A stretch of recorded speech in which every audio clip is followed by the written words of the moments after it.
Hello, hello. Testing, testing.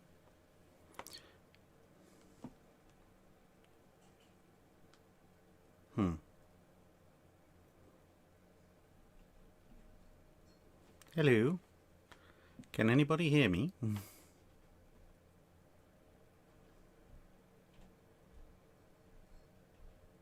Can anyone hear me? Are we coming through loud and clear?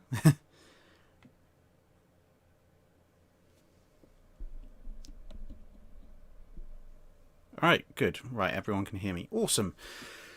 Right.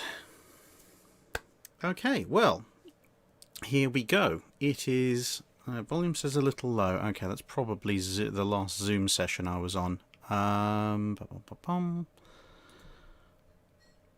don't know what it is, but for some reason Zoom seems to have arbitrary control over microphones. Let's have a look. Sound control panel. Recording. Microphone. Levels. Increase. Okay. Alright, that should solve that problem. Right, so we are live on our, obviously, Lord High Admiral chat named after, named in tribute of Prince Philip, who was laid to rest earlier today. So, it is time to take questions from the chat, and I will try and keep up. No promises, but I'll do my level best. You do ask a lot of questions. Oh boy. Telecaster 458 saying yes, the artwork is magnificent and also very handy because this side of the picture there isn't really all that much to see. It's all this way. So I've actually had it for a while. This was sent to me very, very kindly by a subscriber, but as you can see, it comes as a 5-panel piece of artwork, and it wasn't until recently I found an appropriate bit of wood to stick behind it to stick them all together, and that in turn meant that, well, and now it's stuck together, I can put it up. So that worked out all for the best. Lewis Frank, can you compare Admiral Beatty to Admiral Halsey? Well, you can. It's not going to be a very favourable comparison for Beatty. I think the best summary I could come up with for that would be that Beatty is... I mean, both men have their flaws, don't get me wrong. Admiral Halsey and Admiral Beatty do both have flaws. However, and they're both very aggressive, which also, I mean, it doesn't do either of them that much good in certain circumstances. But Beatty, I would say, compared to Halsey, Beatty is a far better officer, as I've said before, to have in peacetime. He can navigate the politics of things very, very well. Whereas Halsey has a lot more success on the battlefield, shockingly enough, and for all his faults in maybe being a little bit too one-track aggressive, Halsey does at least appreciate the value of a good staff, and he does, you know, get things done. I'm just going to move the camera slightly so that, because then when I'm looking to the right-hand side of the screen, looking at the chat questions, then I'm actually looking mostly at the camera rather than past the camera. But yeah, overall, whilst both being flawed, Halsey is, I think, a better admiral than Beatty for war. So if I was going to go to war, I'd want to be under Admiral Halsey. If I was going to be trying to supervise a naval procurement in peace, and having to deal with all the politics, I'd want Beatty. I never thought I'd say that. Glenn Ricafrente asks... Oh, flipping heck. That was a bit of a jump. Glenn Ricafrente asks, a ship versus ship, QE versus Bayern, also R-Class versus Bayern. The QE, I think, has a slight edge on Bayern, especially once it's got the corrected shells. It's a little bit faster. Armour overall is similar, but the 15-inch 42 overall is a slightly superior gun. And when they actually did comparisons of QE and Bayern, because, you know, one of the Bayerns was the only one they actually, one of the few ships they actually had after the Scapa Flow scuttling, they did conclude that whilst the Bayern class did have its advantages, overall the QE had a slight edge over the Bayern, and that seems to be the general consensus going down the line through history. The R class is a little bit weird because it's at 23 knots as opposed to 25 knots is a little bit slower than the QEs. They are smaller than the QEs. They do actually have a slightly better armour layout than the QEs, though. So it's a little bit of a coin toss as to what you value more, the slightly better armour layout or the slightly better speed. But the R class, because of that slight reduction in tactical mobility, I would say probably is somewhat closer to being roughly equal to the Bayerns, because the Bayerns are they can't dictate the range to the Bayerns as quite as well as the QEs can. Yeah, Bjarki Hilmarsen. I know Zoom is not particularly secure, but you know, in pandemic world, a lot of people have learned to use Zoom, so if necessary, I have to use it. I mean, I've got I think 4 different video over internet applications. John Smith, could something like Noah's Ark be made seaworthy? Oh boy, that's going really a bit far back in history, isn't it? That depends on your interpretation of Noah's Ark, and that depends on how you define seaworthy. And I know this would probably step on a few people's toes, but when you look at the various descriptions of Noah's Ark, if you're looking at them from a purely sort of naval marine engineering perspective, the big boat with a shed on the top that you see in all the kids' books, that's not actually what is described. For all its faults, and there are many with the film, what's it called? What's his name?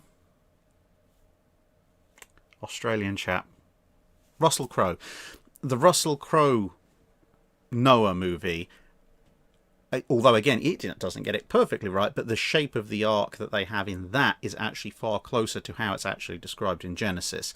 It's a box. A 6:1 ratio box. Exactly what the roof arrangements are, a little bit up for debate, but a 6:1 box, 300 cubits long, made out of wood, sealed with resin or bitumen. There's no reason why it wouldn't float. It's basically a gigantic barge, and it's a pretty good ratio, pretty solid. See, in terms of seaworthiness, it was actually going anywhere under its own power. No, it's not going to do that. It doesn't have sails, doesn't have oars. It's a box. It's not exactly the most hydrodynamic form for going in a straight line. But if you just want to sort of float for a considerable period of time, sure, Noah's Ark will float. As I say, it's basically a giant box barge.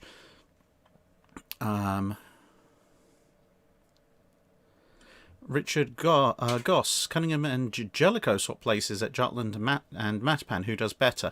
Cunningham will do better because Cunningham knows what happened at Jutland. Jellicoe doesn't know what happened at Matapan, and Cunningham is briefed on all the night fighting techniques, including radar of the Royal Navy in World War II. And so, I mean, he's not going to be able to apply all that much of that in the night fight at Jutland because, you know, radar doesn't exist in World War One. The crew training for night fighting is well behind what it was in World War II.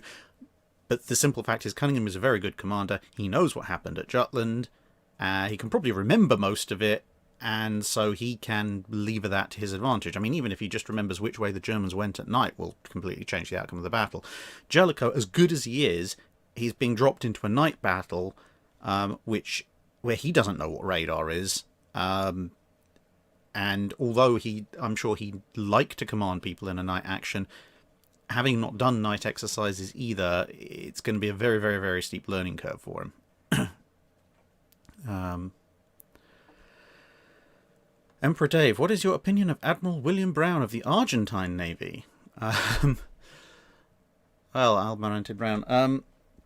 I think that's probably best saved for a video on the man, rather than trying. This is the thing with any kind of career of an admiral who achieved anything of note. If you try and summarize it in a few minutes, unless you're just kind of doing a greatest hits, you're always going to miss something. Whether it's you say something really good, but you miss something else that was good, or you say something good and you miss out another thing that was good, or you say something bad and miss out the good, or say something good and miss out the bad. Opinions on admirals beyond the absolute surface level, not really suitable for dry dock questions. So, yeah, Almirante Brown will get his own video at some point. Once again, obviously, ground rules. We're going until I run out of Iron Brew and Voice. Knight 6831, how do the Audacious class carriers compare to other aircraft carriers of the era? Reasonably favourably. They're obviously not quite midways. Although they are of roughly similar displacement at the time of construction, they just don't go through quite the same radical modernizations that the midways do. So they're pretty solid aircraft carriers, but obviously they're evolving from the British design style. Although the British design style and the American design style are kind of merging towards the end of World War II, the Audaciouses are still... They're not quite the Maltas. The Maltas were kind of Britain's midways. The Audaciouses are kind of a little fraction of a step down from that. But, other carriers of the year, you can only really compare them to the Essexes and the Essexes and the Midways. And so they're not quite as capable and future-proof as the Midways, but they are a step above the Essexes. So they sit quite well in that kind of time period. IO2 obligatory, what's the picture in the background, how can we get one for ourselves? It's the US standard battle line. And in terms of where you get it for yourself, I'd have to ask the guy who sent it to me. Timo Loca, can we have a moment of silence for Prince Philip? Probably towards the end, yes. Towards the end, I think that will probably be appropriate. Obviously, Prince Philip's funeral earlier today. Slam and Sam, how much importance does crew skill have during an engagement, and how much technical disparity can this make up for? A lot. Although you have to factor in crew skill on both sides, because if you've got a ship that is massively technically superior with a competent crew, and you've got a ship that's massively technically inferior, even if they have the best crew in the world, there's only so much you can do with that. So, for example, if you were to take an unupgraded R-Class, you give it the best crew the Royal Navy can offer, and you put it up against Yamato with a half-decent crew, Yamato's still going to win, because Yamato can just sit beyond its range and shell the R-Class to death, and there's literally nothing the crew can do about that. Whereas, if you've got ships that are more kind of in the ballpark of each other, so let's say, I don't know, Colorado versus Nagato fight, or a Orion class versus Britannia fight, or something like that, then crew skill makes a massive, massive difference. And that can be crew skills in everything from night fighting to gunnery to just generally following orders. Overall crew skill will make up a huge, huge amount, as long as the technical disparity isn't that so much so that any half-decent crew can win. And exactly what that technical disparity is can also be quite different. It could just be enough speed to dictate the engagement. It could be longer range guns and better fire control, etc. So yeah. Dejan Gabrovsek, how much wood was on a warship of the World War I and World War II era? You'd be surprised, actually. The decks, obviously, generally are wooden, over steel, for various reasons, insulation, grip, etc., etc. But on top of that, you've also got to factor in that, there's going to be wood in certain compartments, there's going to be certain wooden, not structural members, but there's going to be wooden structures within the ship, and also on a lot of, you'd be surprised, a lot of capital ships, especially in the World War I era, there's teak backing to the armour, There's a good picture of HMS Tiger out there, which shows her without her armour plate having been fitted, but you can see massive sheets of teak planking that are sitting behind where the armour is going to be fitted. So there's a fair amount of wood on, even on a steel dreadnought. It's just no longer a structural element. Mega Scoral. What turbine-powered museum ship would be easiest to get back in full working order? Oh, probably one of the destroyers, because once the turbines have seized, good luck unseizing them, but something like a destroyer you can probably rip open and replace the turbines a heck of a lot easier than you can with a battleship. So yeah, it'd be one of the destroyers, purely because of the ease of replacement. Captain Rogers 357, what's your personal favourite US standard battleship? I've said this several times before, but I think the New Mexico class is probably the epitome of aesthetic for the US standard battle line, and it is actually one of my favourite warships of all time. The good old New Mexico class. Jaeger 26 sea shanty video at some point. There's one video where one dry dock where I sing out the end. You might want to go and listen to that before you visit upon yourself a request for me to sing further. Oh dear. David Fuller, what would have happened had Dogger Bank escalated into a conflict? Imagine it would made World War I a very different landscape. It would have been a very short and sharp conflict because the British Channel Fleet vastly outnumbered and, rather unsurprisingly, could outshoot the 2nd Pacific Squadron. So the 2nd Pacific Squadron wouldn't have even made it out of the Channel. Beyond that, well, Russia already has a war with Japan at one end of its empire. It can't really afford to fight the British at the other end, in the European and Mediterranean ends, especially since, a good chunk of what was left of its fleet has just been sent to the bottom. So they'd have to come to terms fairly quickly because their trade would be interdicted, what remaining warships they had would be interdicted or destroyed. So I think overall peace would have come down very quickly. The question whether or not it would have made World War I a very different landscape is rather interesting, because with it being such a short, sharp conflict with a relatively obvious cause for war, I mean, it's possible it could have derailed Russo-British relations to the point that Britain's looking for other allies by the time of 1914, but it might also be over so quickly that Russia might just have to accept that, well, it's not even that Russia would have to accept being an ally of Britain, it's more that Russia and France allied against Germany, and Russia and Britain going to war doesn't change all that much. Russia might not want to be part of the Triple Alliance against Germany, but that doesn't preclude Britain and France coming to some kind of arrangement. And then, enemy of my enemy is my friend. It's one of these situations that could butterfly. It basically depend on the length of the conflict, how much it cost both sides, and how much political fallout there was from it. I mean, the Russians could just disavow the 2nd Pacific Squadron. It's going to cost them the war in the Pacific, but they lost that anyway. They could just disavow it and just go, no, that's nothing to do with us. Please don't actually, do anything further. Jason, any other interests other than naval things? Yeah, plenty. You can see above me, I've got my Dinosaur collection. I do tabletop wargaming, naval tabletop wargaming, sci-fi tabletop wargaming, Battlefleet Gothic, stuff like that. Steampunk tabletop wargaming with dystopian wars. I do medieval reenactment. What else do I do? Just looking around, looking for other... I mean, medieval reenactment, that covers a whole load of things. I make things, I show things, I do combat, I have pets.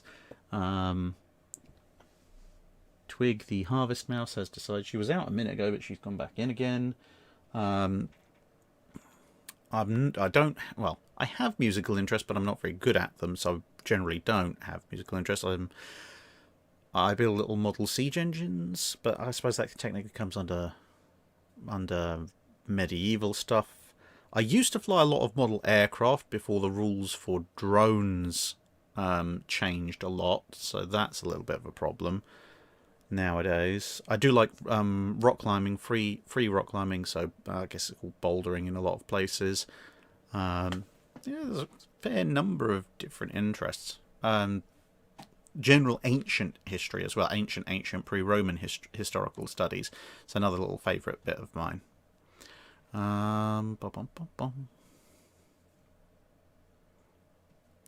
Harrison Fraser, do you have any Second World War book recommendations?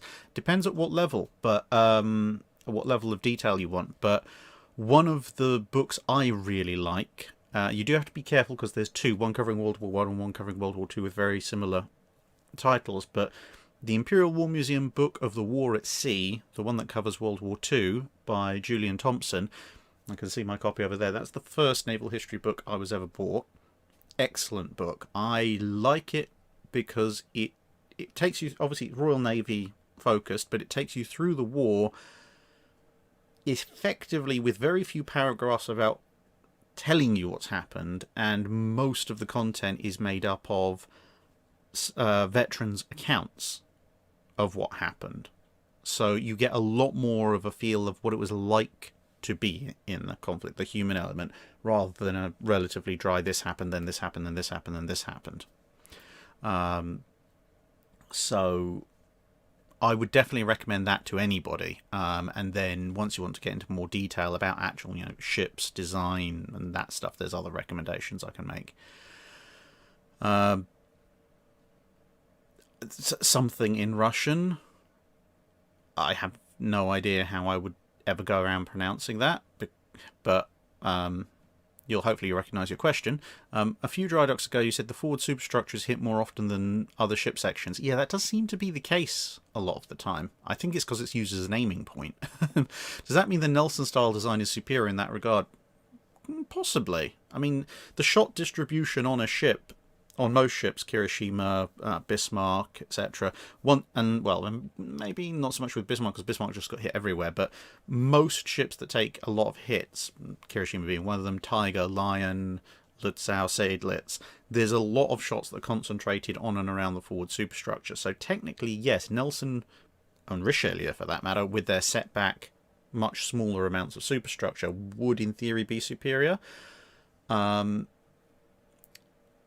Because at that point your opponent has two choices. One, they can either take the traditional aim spot about 1/3 of the way down the ship where the superstructure is, and all they're going to hit is turret armour and belt armour, or they can aim further back for your actual superstructure, but that will probably then cause a more significant amount of their shots to miss aft, which obviously helps with your survival, albeit that the standard distribution of shot then means that they're still going to hit the machinery space if they hit after the superstructure. That's going to happen either way, so that doesn't change all that much.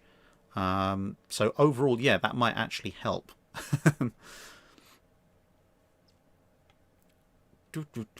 Knight 6831. Have you heard of the 1952 Fleet aircraft carrier design? There's a lot of Fleet aircraft carrier designs. I mean, I can't recall offhand the 52 Fleet aircraft carrier design, but I do know in general there's an awful lot of design documents for an awful lot of different fleet carriers, battle cruisers, battleships that never saw the light of day. And I'm not talking about just the stuff we know about quite easily, like the N3s and the G3s, the Yamagi's, Tosa's, Lexingtons, South Dakotas, etc. When you actually look through the archive documents for the Royal Navy, not only have you got all the weird and wonderful design studies like the K-25 series cruisers, which are just covered in all the guns, but you've also got, there's actually 2 generations of battle cruiser that sit between Hood and her Admiral half-sisters and the G3s. And I'm not talking about the G3 design lineage, I'm talking about actually separate to the G3 design lineage, separate to the Admirals. There's a 1920 battle cruiser and a 1919 battle cruiser, but they're not completely fully worked up designs. People don't tend to hear about those. And then there's rafts of stuff that was designed in the interwar period at various points as well. Some full forward armament, some not. There's a lot of designs that are drawn up that no one ever hears about because they never get much beyond concept or sketch stage.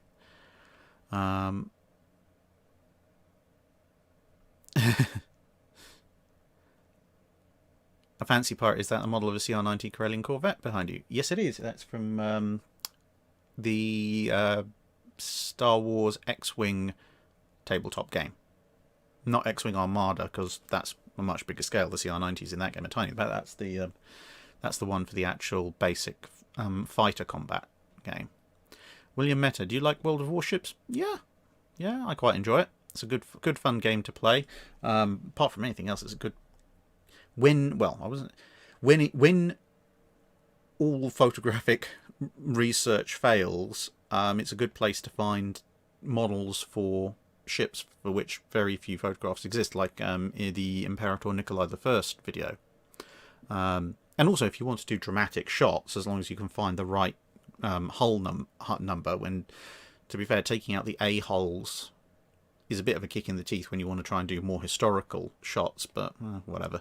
But yeah, if you want to do more dramatic shots and stuff, you can do it. I mean, War Thunder's naval stuff, I think, does, in some cases, can do slightly better looking shots, art shots, if you like, but there's a lot more range of choice, especially with the never built stuff in warships.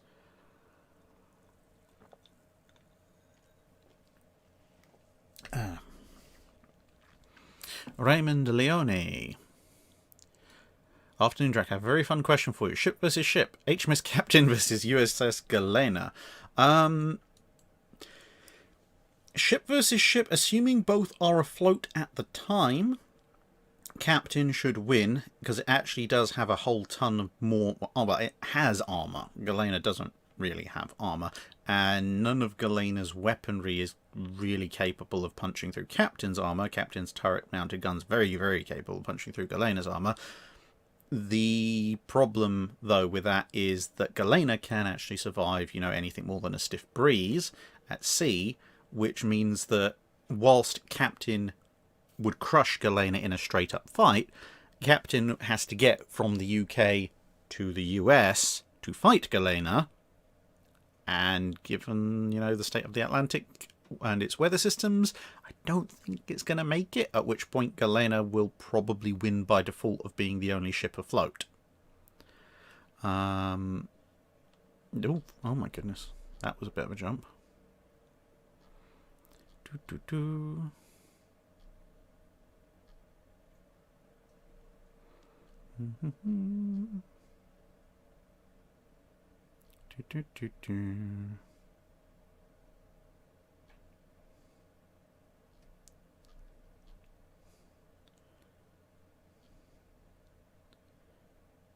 Right, okay. And I've got back to the where it was before it jumped. Frank Spazzato. I'm posting a list of yet to be discovered wrecks in the chat below. Which one would you prioritise and why? So he's got Glorious and her 2 destroyers, Courageous, Eagle, Hermes, and Dorsetshire and Cornwall. Barham? I think they found Barham's wreck. I believe so. Congo, the Matapan heavy cruisers, HMS Audacity, Rawalpindi, Jervis Bay, Penguin, Surcouf. If I had a choice of prioritising the ones to find, Surcouf, because I really want to know what the heck actually sank her. That is a big mystery. I mean, most of the others we kind of know what sank them. Yeah, so I think of that list, Surcouf would be my top one. After that...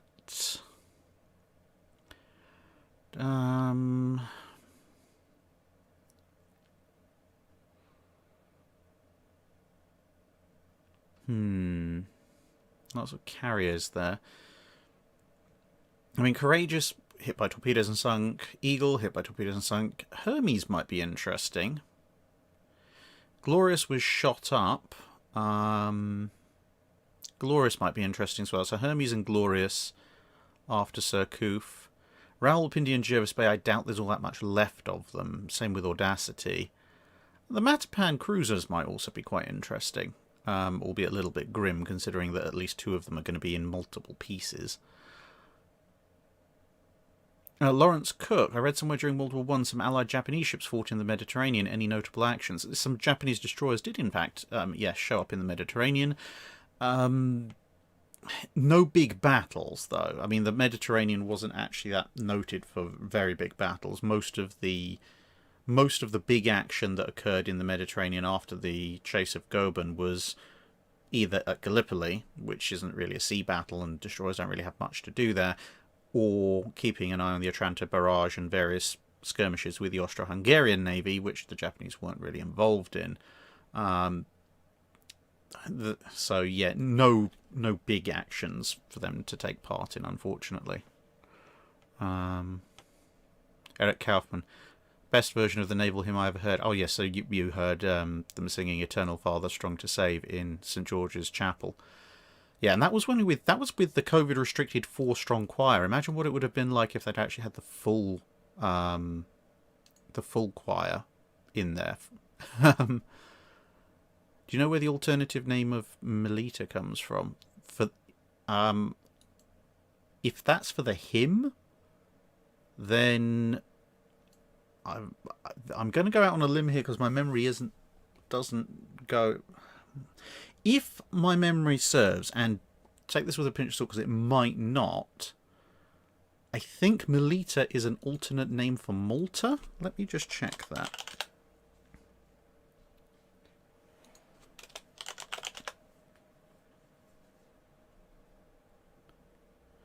Yes, so Melita... Yeah, Melita is an alternate. I did remember that properly. Yes, so Melita's alternate name for Malta, which means given the subject matter of Eternal Father Strong to Save, that's probably referencing...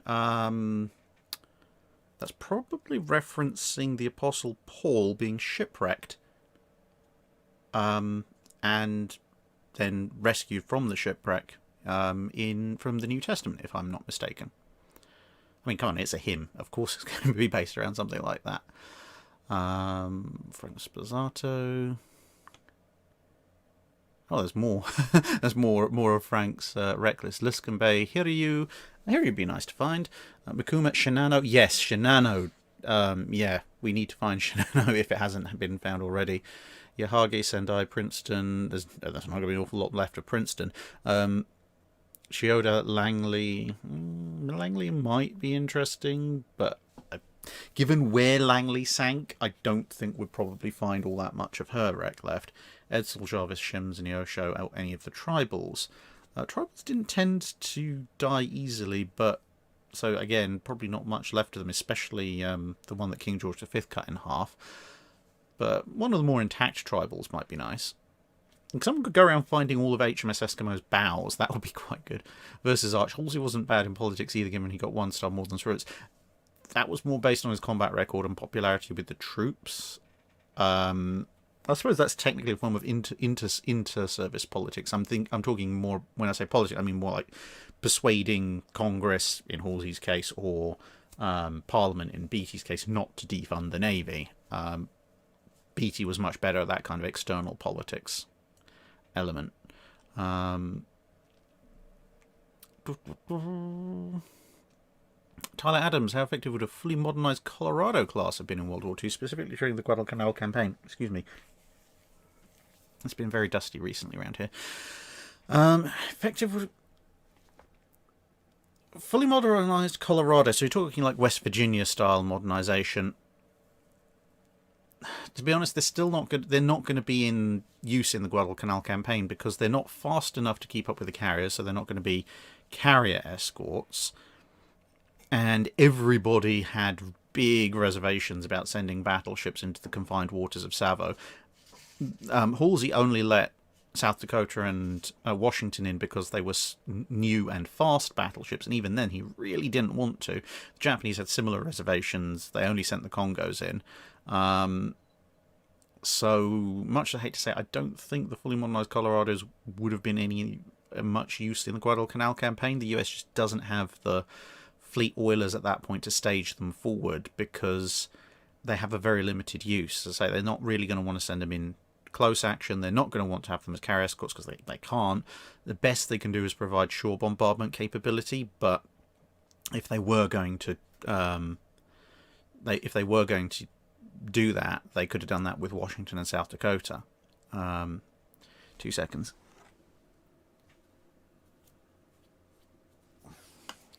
That's better. Um,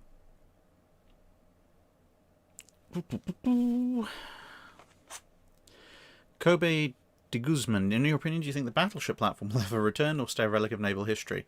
The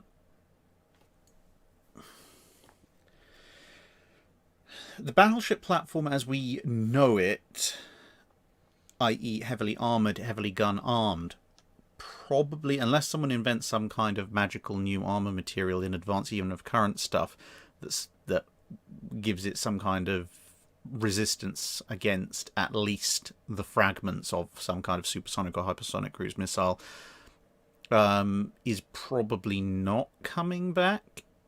But as I've said on the Bilge Pumps podcast, I can see a role for ship with multiple turrets, each turret armed with multiple barrels of some kind of projectile weapon, probably a railgun. That much I can see coming back in certain guises. Eamon, should the F3 battlecruiser have been built instead of the Nelson-class battleship?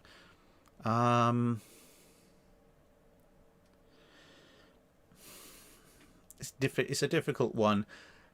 The Nelsons, obviously, as with all the first generation treaty battleships, they suffered somewhat in the Second World War because of their relatively low speed, but the armament and armour of the Nelson class allowed it to throw down with anything that could be tempted to come and throw down with it.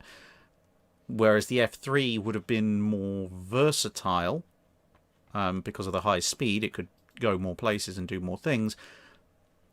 But if you substituted in an F3 instead of Rodney at the final battle with Bismarck, now fair enough, Rodney wasn't hit except by splinters, so you could argue maybe the outcome would be roughly the same.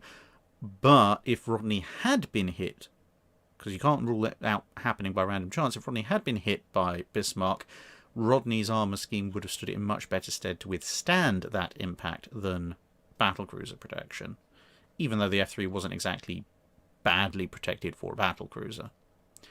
Joshua Bon, when do you usually do these streams? So currently I do now that I am sort of doing this a lot more. I do the live streams. I do a Friday live stream for the alternate history and similar questions for the Patreon dry dock. So the next one of those is the Friday the 30th of April. And I do and that's because that's taken up sort of probably half to 3/4 with answering the Patreon questions and then grabbing super chats and selected questions from chat. But during the middle part of the month, I also do this, which is what we're doing now on Saturday evenings, a mid-month live stream where I can take more questions from the general chat. So the next one of those will be May the 15th, barring any other commitments.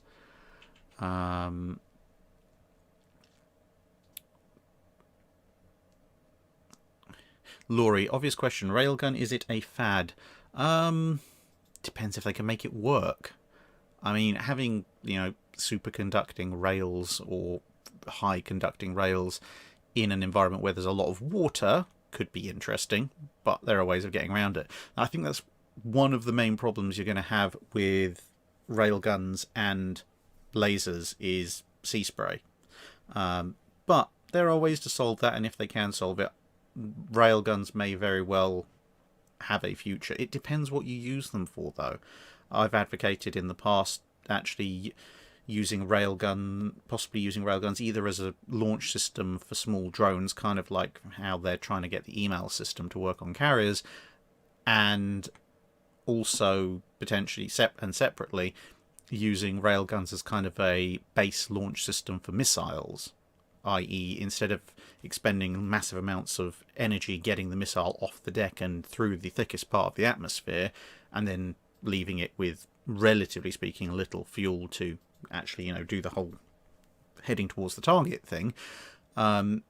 If you can get the railguns firing fast enough, you might be able to then fire the missile using the railgun, so i.e. the energy for that initial boost and acceleration is provided by the ship, and then when the missile gets to an altitude where it starts to lose speed, it can engage its actual drive, so effectively kind of the world's ultimate cold launch system, which then all the fuel and propulsion you've got on board can take it further. Harold Gruntertjern asks, or Gruntertjern, maybe, how long will the Royal Navy take to announce HMS Duke of Edinburgh or HMS Mountbatten or both, or even Her Majesty's yacht, HMY Duke of Edinburgh? But I don't know if the new Royal Yacht will happen. It's going to be interesting. It's going to be interesting because they've already named the Dreadnought class of nuclear subs, and if they hadn't already sort of settled on the names of them, I could possibly have seen one of those taking up an HMS Duke of Edinburgh name. Personally, I'd really like to see maybe one of the hypothetical Type 83s being renamed HMS Duke of Edinburgh, especially if they follow what I'd ideally like to see for their Type 83. But if they're going to go with a Royal Yacht as Duke of Edinburgh, the thing is, I can see the argument for a new Royal Yacht, because one of the things that people don't tend to realise about Britannia, the previous Royal Yacht, was that it could also be reconfigured quite quickly to a hospital ship. So it was actually a hospital ship in waiting for disasters and stuff. And, it's a good training ship. So I could see perhaps, as, some navies have a tall ship as a naval cadets training ship, I could perhaps see a quote-unquote Royal Yacht designed as a particularly fancy-looking Royal Navy cadet training vessel, which also has the ability to rapidly be reconfigured for disaster relief, which would also give it a reason to have at least a helicopter pad, if not hangar. And so it could then spend the vast majority of its time training the next generation of Royal Navy cadets and or assisting in disaster relief efforts, acting as a hospital ship and a general disaster relief ship, both of which would be very valuable roles for the Royal Navy, and then would take some of the strain off of having to use, active duty warships sometimes for those roles. And then, as and when the Queen needs to use it as a Royal Yacht, she can use it as a Royal Yacht, but the majority of the time it's used for day-to-day Royal Navy operations. That kind of ship I could definitely see being very useful and fully justified in that role, because of what it can do. I mean, it's kind of like how the UK doesn't have, at the moment, a version of Air Force One, i.e. a specifically assigned presidential transport for the US. We don't have a UK Force One or whatever, but there's the Royal Flight, and the Queen can use those aircraft if she needs to go somewhere, but otherwise, they are in use as, RAF general transport aircraft. So, yeah, that kind of dual role thing I could see happening. But I think it's going to depend. I don't know what the politicians are ever going to do. I'd like them to do a kind of Kirov-sized battle cruiser Type 83 and call that the Duke of Edinburgh, because that'd be hilarious. But Hendog 1000, Grand Fleet after World War I plus Battle Cruiser Force versus Japanese Center Force at Leyte.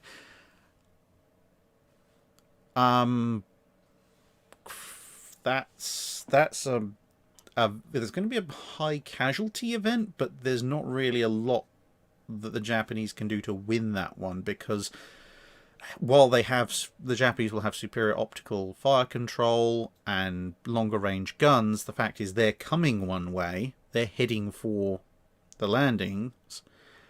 Presumably the Grand Fleet will be going the other way, which means the range will close. So whilst the Grand Fleet will probably lose ships on the closing, they're probably going to be led by destroyer and cruiser squadrons, so the Japanese are going to have to deal with those first, and there's a lot of those. And then once you actually get into your gunnery range, you got 30 plus capital ships versus 4, and it doesn't matter how good Yamato is. Yamato could kill 2, 3, 4, 5, maybe, if it's really, really lucky, but it's probably not going to be that lucky, and it's just going to end up smothered in shells, sort of almost Death Rider, the battle cruiser, German battle cruiser style. And even if the shells are going to be really, really struggling, well, they're not going to get through most of Yamato's armor protection, but they can completely wreck the topside, smash all the fire control systems, wipe out the bridge, the command crew, all the secondary batteries, and you're just left on local control turrets. And even those can get their optics smashed by the sheer amount of fire that's going to be coming in. So it'll be a very, very nasty battle. Lots of ships lost, but the 1918-1919 Grand Fleet is just such a massive force. The Japanese literally can't kill them all quickly enough before they just get overwhelmed.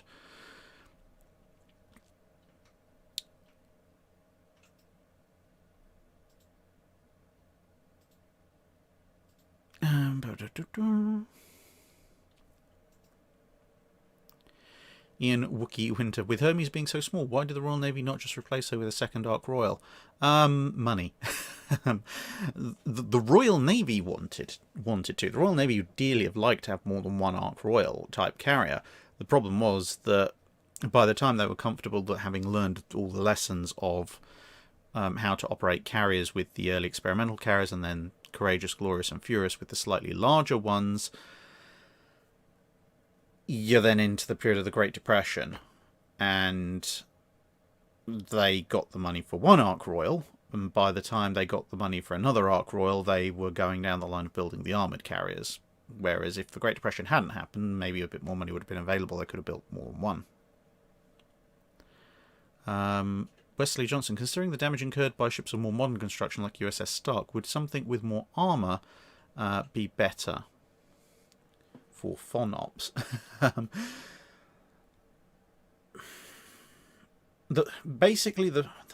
Again, not entirely within the channel's realm of expertise, but effectively the reason that armor's gone away is that you can make weapons that go fast enough and have a big enough blast that armor doesn't really matter. So a lot, there's much smaller surface-to-surface missiles and air-to-surface missiles nowadays that don't need to worry about armor, and probably would, if they don't do a top pop-up and slam through the deck, if they slammed inside, would possibly splatter themselves against the belt of a World War II heavily armoured vessel. But they exist because the ships these days don't have a tremendous amount of armour. Whereas if they did, then you just start seeing more stuff like the big Russian stuff, which would ignore it anyway. And a little bit of armour is probably worse than having none, because it's going to be dead weight on the ship unless you have something like a really big blast. And if the blast is really big enough that it's going to compromise the structure of the ship anyway, a small amount of armour is probably not going to do all that much to stop it. A serious amount of armour might, but then you've got a huge amount of dead weight, and we return to what I previously said about, weapons can just overcome it, unless some new magical armour material is made. Smiling Nid, best proxy model you've ever seen in 40k? Well, does the time I put my baby cousin on the table and said I have deployed a Bio-Titan count? You've never seen someone with a more horrified look on their face before they realise a slightly uncoordinated baby may randomly smash several days worth of painting with a random limb flail.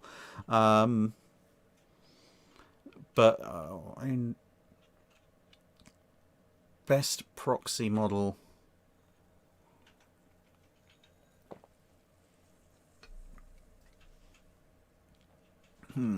I mean, I did see someone just show up at one point with an Iron Warriors army in 30k Horus Heresy, and just go and start playing Alpha Legion rules.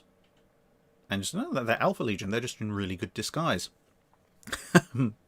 That was quite funny. Johan de Jaeger, what do you know about the planned automatic 16-inch guns? I'm curious what sort of convoluted mechanism it uses and how do they load the charges. There's a certain amount of information available on them. Automatic firing battleship guns actually have a surprising and worryingly long history of people thinking about them and designing them in the Royal Navy. The exact mechanisms, I'd have to... I can't remember if the Admiralty archive documents that mention the whole thing I can't remember if they actually show the mechanisms themselves.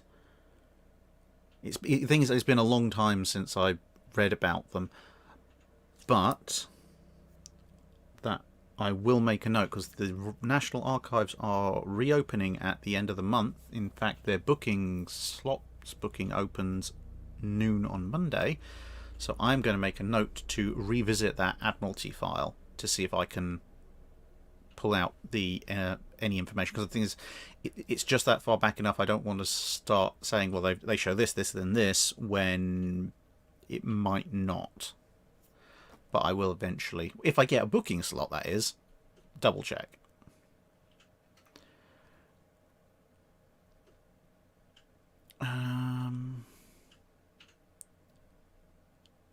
Paul from Chicago, alternate history, Noah's Ark versus the B Ark from Hitchhiker's Guide to the Galaxy. The B Ark crashed and was full of like telephone cleaners and such. So, assuming we take both books as read, Noah's Ark wins by, not crashing and breaking up horribly.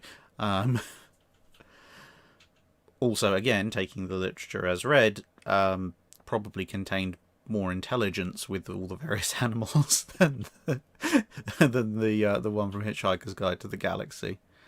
I mean, that whole thing from I don't know if you haven't read it, the Golgafrinchian survival arcs, where they basically took everyone that they didn't particularly think was particularly valuable in society, claimed the world was ending, launched them all off in a bunch of arcs, and then all the people who thought they were actually worth having just stayed and watched them sail off into the darkness. It's one of the best parts of an already brilliant book series. And then I think, if I remember correctly, the rest of the society just died out because they'd sent all their phone cleaners off into space, and then some deadly virus developed on a handset that wiped out everyone who was left. Douglas Adams has a really good way with things. He's also one of the I think Douglas Adams with Hitchhiker's Guide to the Galaxy, with the trilogy of 4, is one of those book series that is actually best read. I like listening to audiobooks from an awful lot of books, but the humour in Douglas Adams' books is, I think, best read. And I think this is actually one of the reasons, although some of the TV and movie adaptations of Hitchhiker's Guide to the Galaxy haven't been that bad, I think a good chunk of why they don't quite live up to the books themselves and how people remember them is because an awful lot of the humour in there is contained in the descriptions. So unless you have a narrator yammering on in the background all the time, you miss an awful lot of the descriptive humour that's in Hitchhiker's Guide to the Galaxy.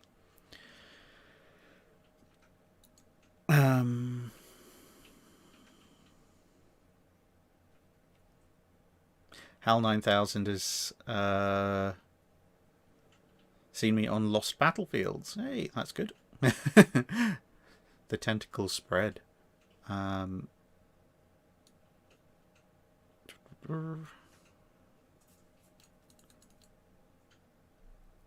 I'm just scrolling back, because occasionally when there's enough chat stuff, everything just suddenly jumps about a billion miles. Anton Alert, quick question. What are the structures around turrets that resemble torpedoes with short stubby wings? Those are paravanes. They're used for mine clearance. They kind of have a long cable, and obviously have the cable attached to the ship. Chuck the paravane off, paravane goes sailing off in one direction, and then you have this tension cable, and the idea is that will then cut the mine chains or cables or ropes or whatever's holding them and pop up the mine. Because you'd be surprised, actually, the vast majority of mine strikes to capital ships don't necessarily come from the ship running headlong into them. It comes from the ship via moving through the water, effectively sucking a mine that is passing close by into the ship. And that's why you can get mines that will hit a ship that's going in a perfectly dead straight line, but will hit a ship amidships or near or more aft, like Scharnhorst and Gneisenau did repeatedly in the Channel Dash, because the ship will be going along, the mine will be, say, here, and then the ship goes, and then because of the way it displaces the water, the mine kind of goes, whoop, hello, boom. And, yeah, such is life. Blue-Eyed Gamer Wingnut, he says, you might ever do a video on Thomas Cochrane and his insane life? Yes, I will. He's one of many admirals on my list. I've actually done not only have I got my extremely long list of Wednesday videos to cover, I've actually started a separate list of naval personnel, admirals and such to cover, because it was getting far too confusing and far too long. I mean, there's like almost a decade's worth of ships to review. The Wednesday video list is almost getting as long, so I put the admirals aside because otherwise it would just take forever and a day. Ivan Monahov, why do a video that has a Project 24 review but not Project 23, since 23 was under construction, 24 was just paper? Basically, the 5-minute guides are done in the order that people, almost in the order that people request them in. The only exceptions to that is Patreon votes once a month to move a ship up the list, so the first weekend of each month that ship won't be on the next on the list that's published with each 5-minute guide, because that's been voted in. And occasionally I will slot something in, like I did earlier today, where appropriate. But other than that, it's literally just, here's the list of ships that people have asked for in the order that they asked for them, or at least in the order that I saw them asking for them, and I'm going to work my way down there. So if someone asked for Project 24 and someone didn't ask for Project 23, well, then I'll cover Project 24.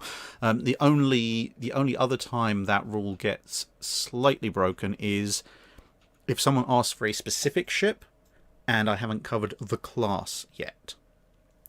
So if someone says, I'm trying to think of I can't remember if I've done a Baltimore class video yet, but if someone asks for a guide to one of the Baltimore class cruisers, I would do the Baltimore class as a whole first, so that video has all the technical details, armament, speed, armor, upgrades, when they were built, why they were built, that kind of thing. And then that means that when I go on to do the specific ship that they've requested later on, I can concentrate on, this is what this ship did, in kind of an extended life story, for at least as much as you can get in a 5-minute guide.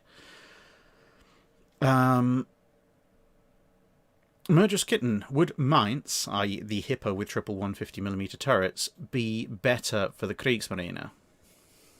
I mean, they'd have a light cruiser that could actually, survive the average sea, which would be a step up above the Königsbergs, but the Königsbergs have a wonderful World War II beat stick to hit the Germans over the head with, although they're actually quite early in the... I think they're still the Reichsmarine at the point that Königsbergs are actually conceived. But anyway,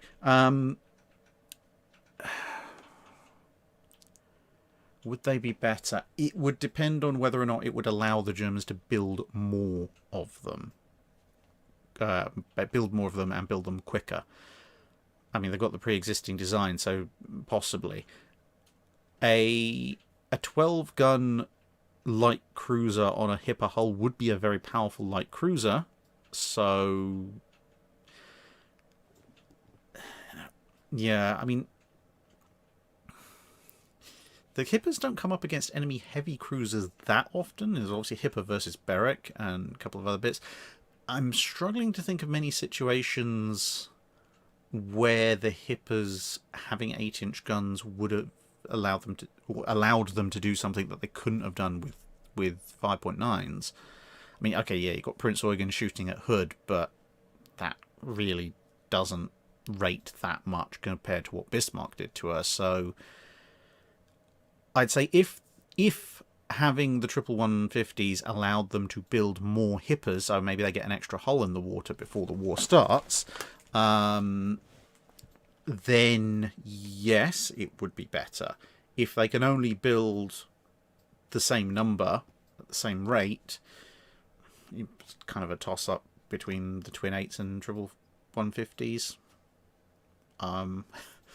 It's just, I wouldn't necessarily draw a line one way or the other.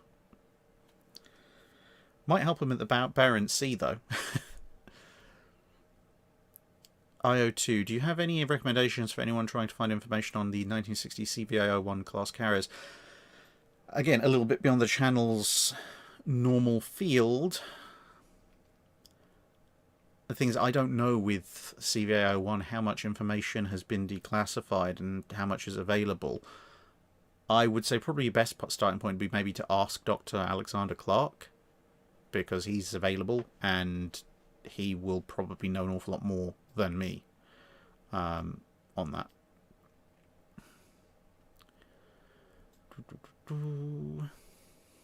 Daniel Taylor, barrel length should be expressed in cubits. That'd be quite fun. I mean, that's forearm length, so it's close to a foot. I'm fairly sure someone who trained in imperial measurements would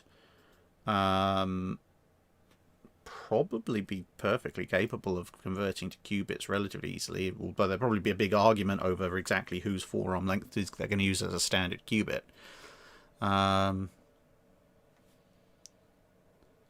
Cubits are one of those ancient measurements that are really good for using in fiction, because they are old measurements and they sound like really cool old measurements, but it's relatively easy to roughly translate in your head what they mean, rather than some completely random ancient measurement that has no real bearing to any measurement used in the modern day.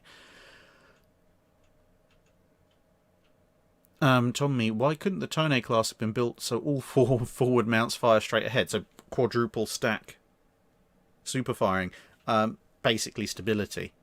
By the time they're twin 8-inch guns, so by the time you've got the third one super firing over the first two, you've probably already obscured the view from the bridge, and if you've got 4 super firing, you're either going to have to move the bridge several levels up, or the view from the bridge is basically going to be the lower part of the 4th super firing turret, which is A, going to be somewhat obstructive for trying to navigate the ship, and B, it's going to cause so much stability issues you basically created a Japanese version of HMS Captain. So yeah, not such a brilliant idea. I mean, for the number of guns, they couldn't have asked the French, but maybe they could have copied the French and seen if they could have fitted a quad 8 on there, and then they could have had all guns firing forward. Although with the width of Tone's hull, I don't know if you could get a quad 8 on that hull.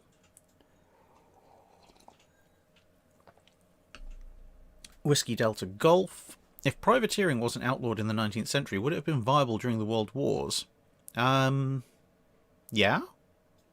I mean, depends on the nation, but I mean, that armed merchant raiders and the colliery armed merchant cruisers are basically privateers, except their role of armed merchantmen who, i.e. armed non-warships that go out and attack or protect enemy shipping or friendly shipping, is basically the role of the privateer in the Age of Sail. It's just that now the armed merchant cruisers are officially inducted into the Navy and given naval crews.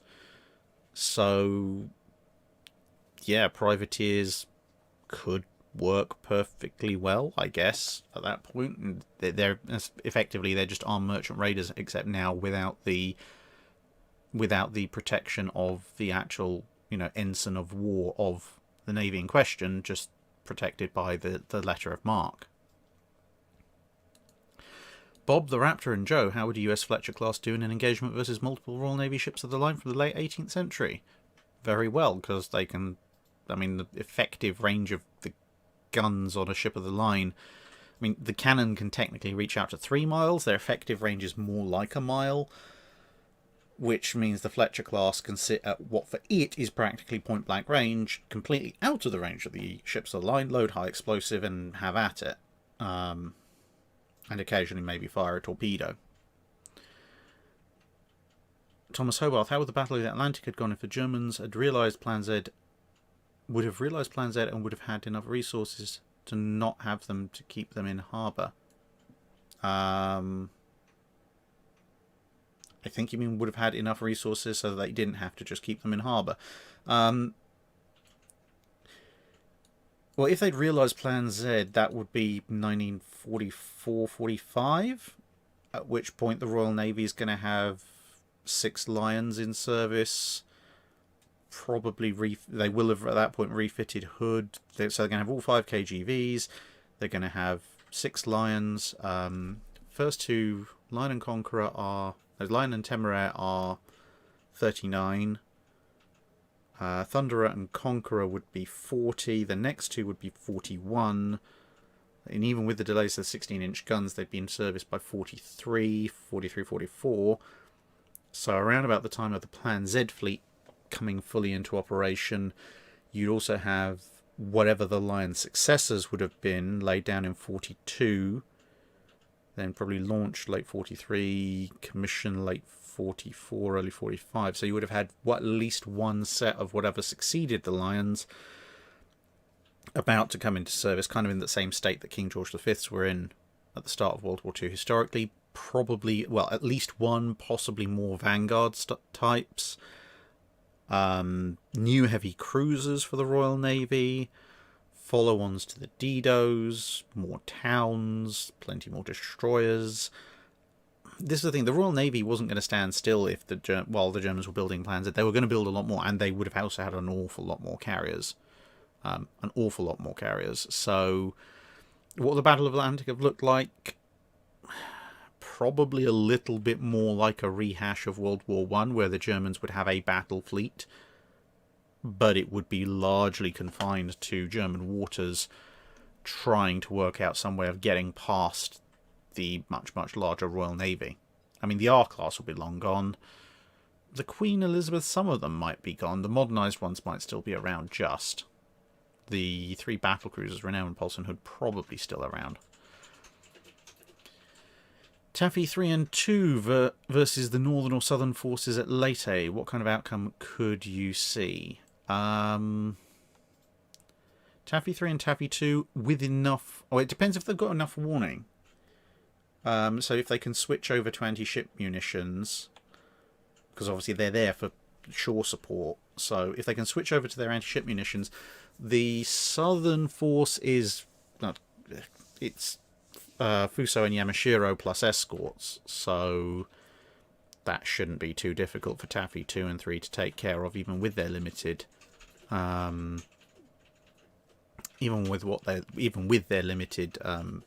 stock of anti-ship munitions. Versus the northern force, i.e. the decoy carrier force, well, I think there's probably too many ships for them to sink. I mean, even Halsey's carriers didn't sink everything in the northern force, although they did take out. They didn't even take out technically all the carrier flight decks because Issei and Hyuga survived. The northern force still doesn't really have the aircraft or the pilot expertise to seriously threaten Taffy 3 and 2, but Issei and Hyuga and the escorts probably have the speed to close on them. It depends if we're talking about, well, they send Taffy 3 and 2 for some bizarre reason north to face them, then okay, well, you'll just have a long range air fight. It just will be slightly less decisive than Halsey's. Whereas if you substitute in the northern force for the centre force and the San Bernardino Strait, it's probably just going to be a slightly slower motion replay of Leyte Gulf, which will probably work out better for Taffy 3 and Taffy 2, because unless the carriers decide, well, we're decoy forces anyway, we might as well get engaged in a secondary battery gun duel with the CVEs, Issei and Hyuga aren't fast enough to catch.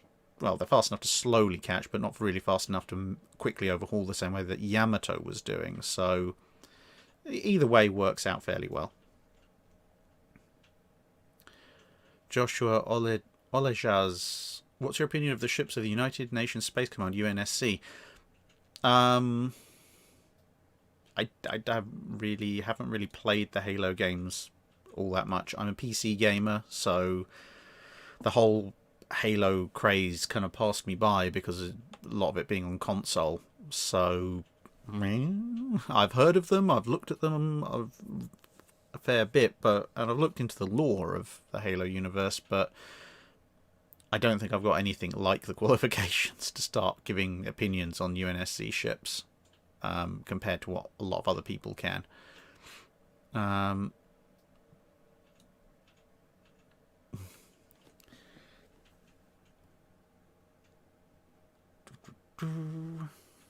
Scrolling back again, it's a random jump again. Mohammed Umar. Why was HMS Warrior 1860 designed based on an existing frigate design instead of a first-rate ship of the line design? Basically because of the changes that were needed for building in iron with all this really heavy iron armour. A frigate, and basically HMS Warrior is kind of like the last generation of Royal Navy frigates, just now in iron. A frigate served a lot better as a basis because you could then mount fewer heavier guns, 68-pounders and 110-pounders, that could punch through other armoured ships of the time, at least at certain ranges, although the 110s didn't work out quite as well as they'd hoped.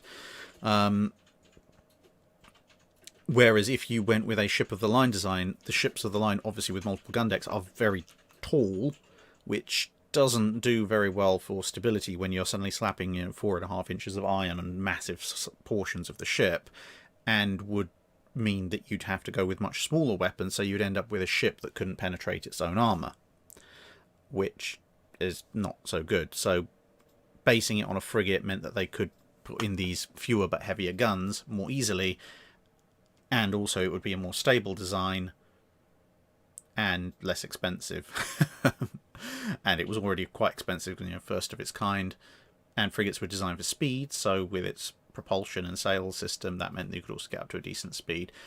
The only people who actually did multiple gun deck ironclads were the French, and whilst they look very impressive, they didn't repeat that after the first class that they did. Timo Loka, who is to blame that HMS Warspite was not preserved as a museum ship? British government, but also the state of Britain. Britain was very, very broke. Personally, yes, okay, Britain was very broke. They weren't going to be able to afford to preserve Warspite as a museum ship there and then. But on the other hand, I think they could have at least just put her in mothballs. I mean, the expense of just mothballing the ship and sticking it in one of the anchorages for a while wouldn't have been that great. And given her historical value, I think they probably could have done that and just left her there for a period when she could be turned into a museum ship further down the line. A minimal amount of mothball care might have kept her intact until the 70s when they were looking for museum ships. She survived Jutland, she survived the Second World War, she survived Fritz X's, I'm pretty sure with a little bit of care and attention in some remote anchorage somewhere. Although she might not be in a brilliant condition by the 70s, she would still be around. Ian Wookie Winter asks how the Battle of the River Plate had gone if the 4th British cruiser had been there. That would have been Cumberland, county class. Possibly quite different, because Graf Spee did show that she was vulnerable to 8-inch shell fire, and you're adding a 4th ship, which that does present the Langsdorff with a bit of an additional problem, because obviously he could work over Exeter, but Exeter has one less gun turret than Cumberland, so you're more than doubling the number of 8-inch guns, and also it's a separate gun platform. So whilst he's trying to work over Exeter, and also trying to address the threat that Ajax and Achilles are posing, especially with their torpedoes, he's going to have a problem of, if Cumberland is there as well, he can either split fire with his 4.5 turrets, which he did historically again, and try and engage Cumberland and Exeter, but that leaves Ajax and Achilles completely unengaged, or he can go after Ajax and Achilles and Exeter as he did historically, except now Cumberland is unengaged, and that's collectively a lot of 8-inch shells coming his way, so it would have probably ended worse for Graf Spee, because there's a lot of places that an unengaged 8-inch cruiser can hurt it. And perhaps he goes after Cumberland instead of Exeter, but then Exeter can keep hitting him. So, yeah.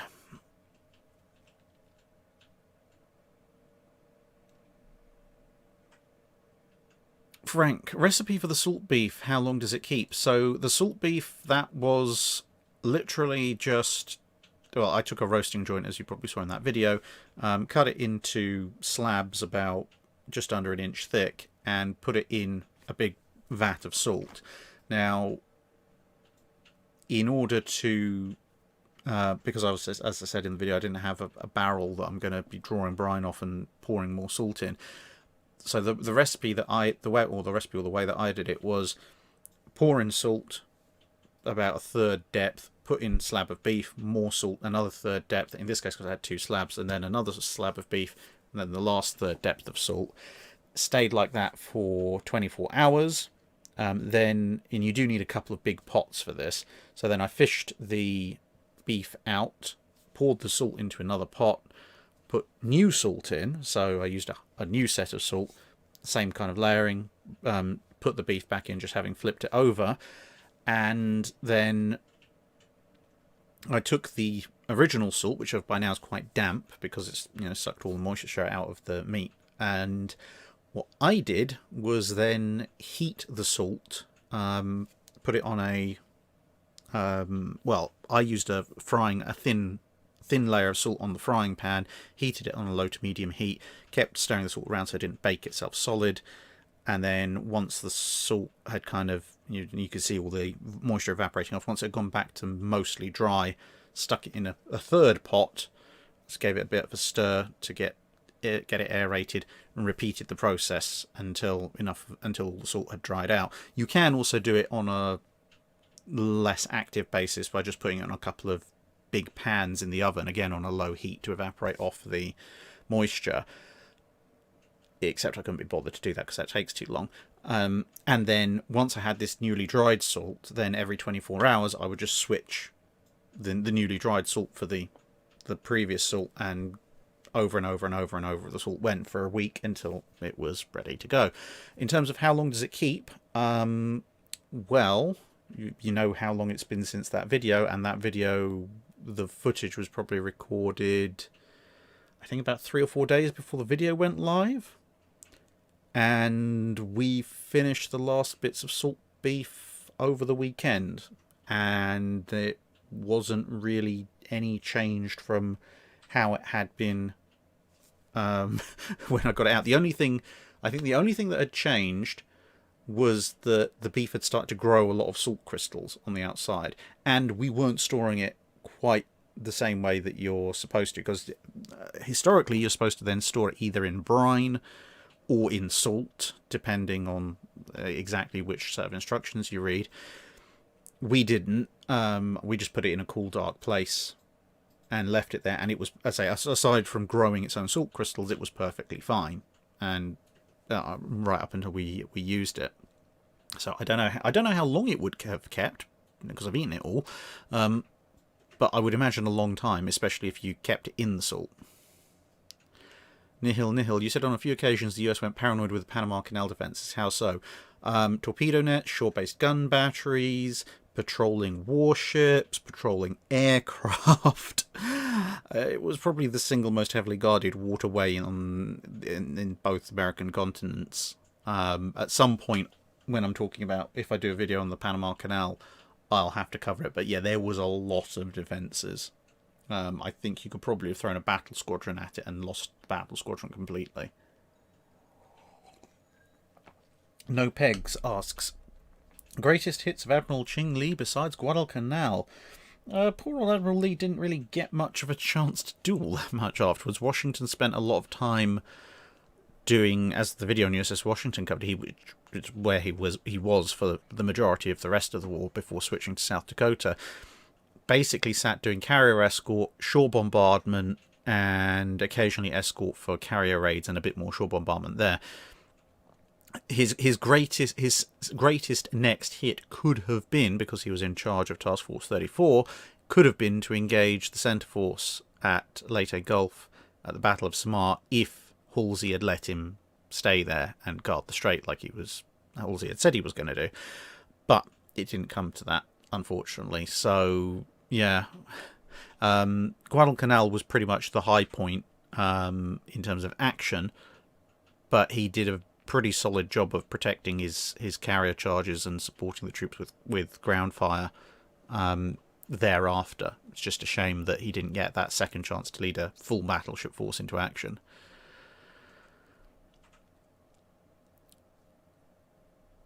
Eduardo Charlier, shout out to Dr. Alexander Clark's idea of calling the Type 83 destroyers Duke of Edinburgh class. Yeah, if they make them big and scary enough, then yes.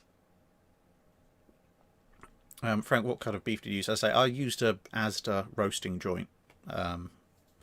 Other beef could be usable, but I decided the roasting joint's probably the best balance of quality of meat versus amount of fat and other stuff in there that you probably don't want too much presence of. I mean, I know people do like marbled meat quite a bit, but trust me, when you dry it, that marbling meat is an absolute pig. You really want a cut that is mostly actually meat. New IKB 4472 says, I've heard about or seen models of a wire system for launching light scout planes from the side of LSTs and similar. Do you know where I can learn more? There is a book series, and let me see if it's gotten to landing craft. There's a book series. Okay, that book series hasn't reached landing craft yet. That's unfortunate. There is a book series going through coastal forces and landing craft of World War II. In which case you're going to want a specialist book on landing craft, which is going to be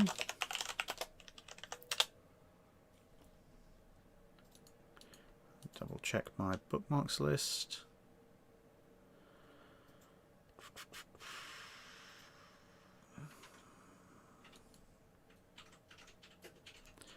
Because there literally is a book called Allied Landing Craft of World War II, although it's a relatively short book. That might be your best bet.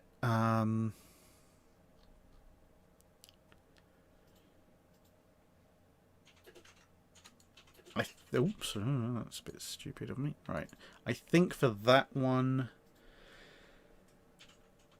I think if you want to find out about that, you will want one of the specialist history books on landing craft. At which point, if Dr. Alexander Clark is in the chat, then I know, because he's done a couple of videos on landing craft, and I know he's got a few more books on landing craft than I do. I would recommend, again, if he is in the chat, either drop a note in the chat, please, or send me a message, and I will hopefully find out what that is. So yeah, sorry about that. It's just landing craft, because they get a little bit too close to land. I don't have as many resources about them as I'd like at this point. Jasper from Mississippi, thank you very much. Yes, it's been an interesting day with Prince Philip's funeral service. Boris Meckler, do you have any plans for a video on Admiral Fisher? Yes, at some point. As I said, most of those will. Most of the naval heroes and naval admirals of the notable naval admirals will get videos at some point. And same, see what pilot about Admiral Nimitz. Yeah, it's just as with the Admiral King video, it takes a lot of work to sort through that, because there's a lot of opinions about various admirals. You have to try and sort through those, lots of stories about them, and let's face it, anyone who's made admiral has had a very long naval career, which means that there's an awful lot to say about them. And half the time, like with Admiral King, you can't do a full biography on them. Even with an hour-long video, you have to effectively do edited highlights, and when you're doing that kind of edited highlights, then you have to choose a focus. So I know some people in the Admiral King video said, no, you didn't talk about his personal life, you didn't talk about the various court-martials of various captains that he both pressed for and pressed not to have, and so on and so forth. And yeah, I didn't talk about those, but if you wanted to then talk about the captain of USS Chicago, the captain of USS Indianapolis, etc., and King's role in those, or King's various personal life escapades and things like that, each of those is kind of its own video. So rather than jump all over the place and talk about effectively very different subjects from within his lifetime, for Admiral King's video I chose to go down the route of specifically his naval career, what he did, rather than what he necessarily did to other people. And so, yeah, with someone like Nimitz or Fisher or whatever, it's not just a case of gathering the information, it's then saying, okay, well, what part of this do I want to follow? And the same with Nelson as well. And ideally, I'd prefer to follow the actual sort of the naval career, what they did, battles they may have fought in, ships they commanded, ranks they reached, what kind of, if they got to really high rank, what kind of war did they fight, etc. That I feel is a little bit more in keeping with, you know, the channel in general, rather than here's 45 minutes on the personal life of Admiral so-and-so. Unless it has a specific and direct impact on what they were doing. Like with Admiral Nelson, you can't not mention Emma Hamilton, because not a lot, but a reasonable amount of what he got up to in the latter part of his time in the Mediterranean, especially his attempts to play general, were in a lot of ways influenced by that relationship. So you have to mention that to explain why he just randomly decided it was a good idea to try and lead the Neapolitan forces in the conquest of Italy.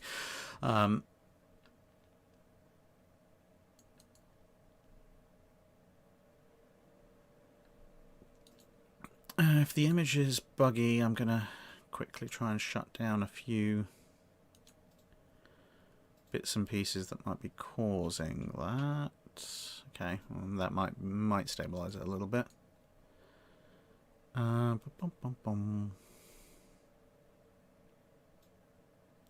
Model kit stuff. If Bismarck had slipped its pursuers, how much trouble could she really have caused British convoys, do you think? It depends when. If we're talking before Denmark Strait, a lot. That's one of the reasons why the British concentrated so much force on taking out Bismarck. It wasn't just because she'd sunk Hood, it was because Bismarck was a threat that even Scharnhorst and Gneisenau weren't to the convoys. If it's after Denmark Strait, not a tremendous amount. Her speed is limited. She's lost access to one of the big fuel tanks, and the fuel is leaking. So at that point, well, the reason she returned for home is because she just physically did not have enough fuel to really do all that much. So after Denmark Strait, even if she had evaded pursuit, that would have just meant that, well, she got to France and not really done a lot to the various convoys. The only scenario in which Bismarck slipping away from its pursuers could then do some major damage to the convoys would be if she'd managed to shake Norfolk and Suffolk and thus evade an encounter with Hood and Prince of Wales.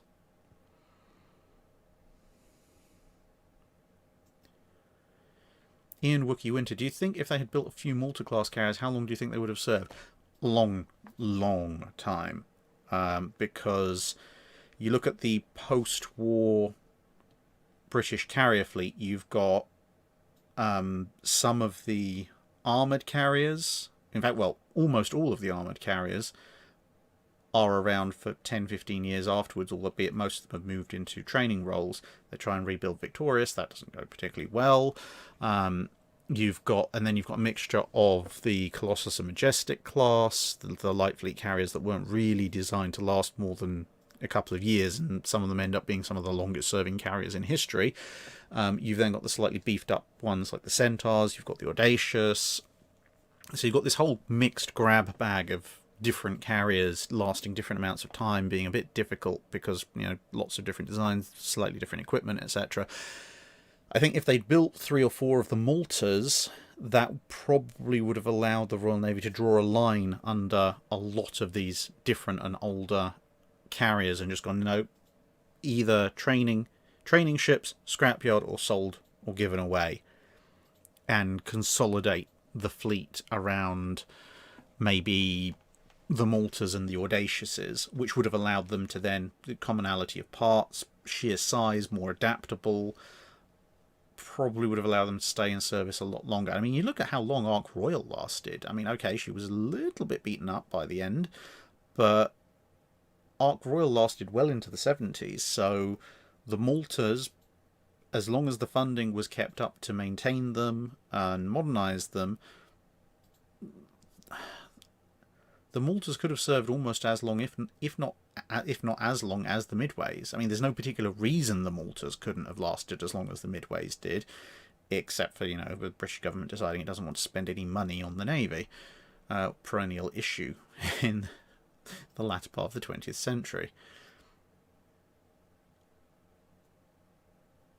Furkan Kyan, yeah, if you want to find out what I think about the future of naval warfare and the next generation of warships, I strongly recommend listening to Bilge Pump's podcast. We do go off on very random tangents, poor old Jamie trying to keep us on track, but that's where kind of the speculative, what's going to happen in the future, what could we do now kind of stuff sits, rather than on this channel. Where, as I say, basically on this channel, I try as much as possible through the use of sources and everything to ensure that I'm presenting accurate information. And sometimes people disagree, sometimes people say, oh, this source says this source says this.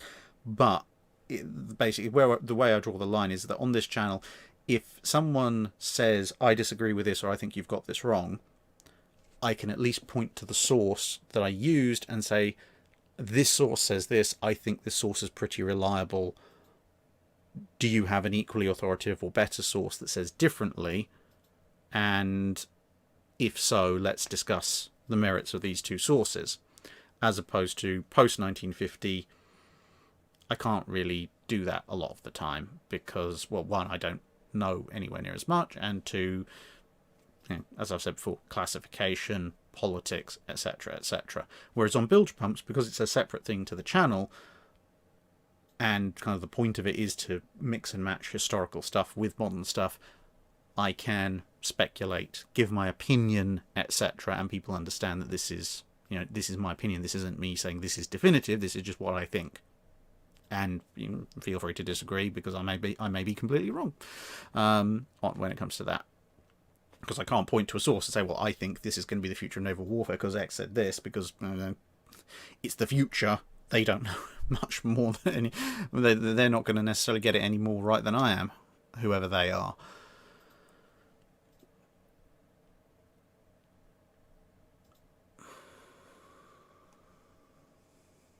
Whiskey Delta Golf, was any thought ever given to replacing float planes on World War II battleships with Hurricane-style fighters to provide some degree of protection against air attacks? Not really. Weirdly enough, that kind of thing was actually the first generation of aircraft deployed on ships, believe it or not. Sort of biplanes and stuff stuck on top of turrets. They weren't coming back to the battleships that launched them. They were kind of one-shot fighter defense units. But no... The problem is if you use a Hurricane-style fighter on a capital ship, you still only have one or two fighters, which is not a tremendous amount. You're sacrificing all the potential use of your scout aircraft, and even in the absolute best case scenario, they protect you from one air attack. If you're in a situation where you need to provide your own organic fighter cover to protect you from air attacks, the enemy's probably able to come back again with other aircraft, and now you have nothing.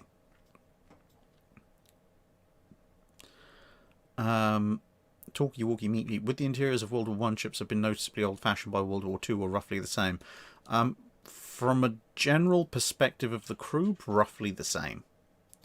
There would have been a few bits and pieces here, maybe better air conditioning and ventilation, but your average World War I crewman's not going to be particularly put out by seeing most of the interior of a World War II capital ship. It's the technology at the sharp end, rangefinders, radar, that kind of stuff. So those parts, the instrumentation rooms and the electronics rooms, those would have been quite different, but the general layout of the ship's not going to look all that much different, to be perfectly honest.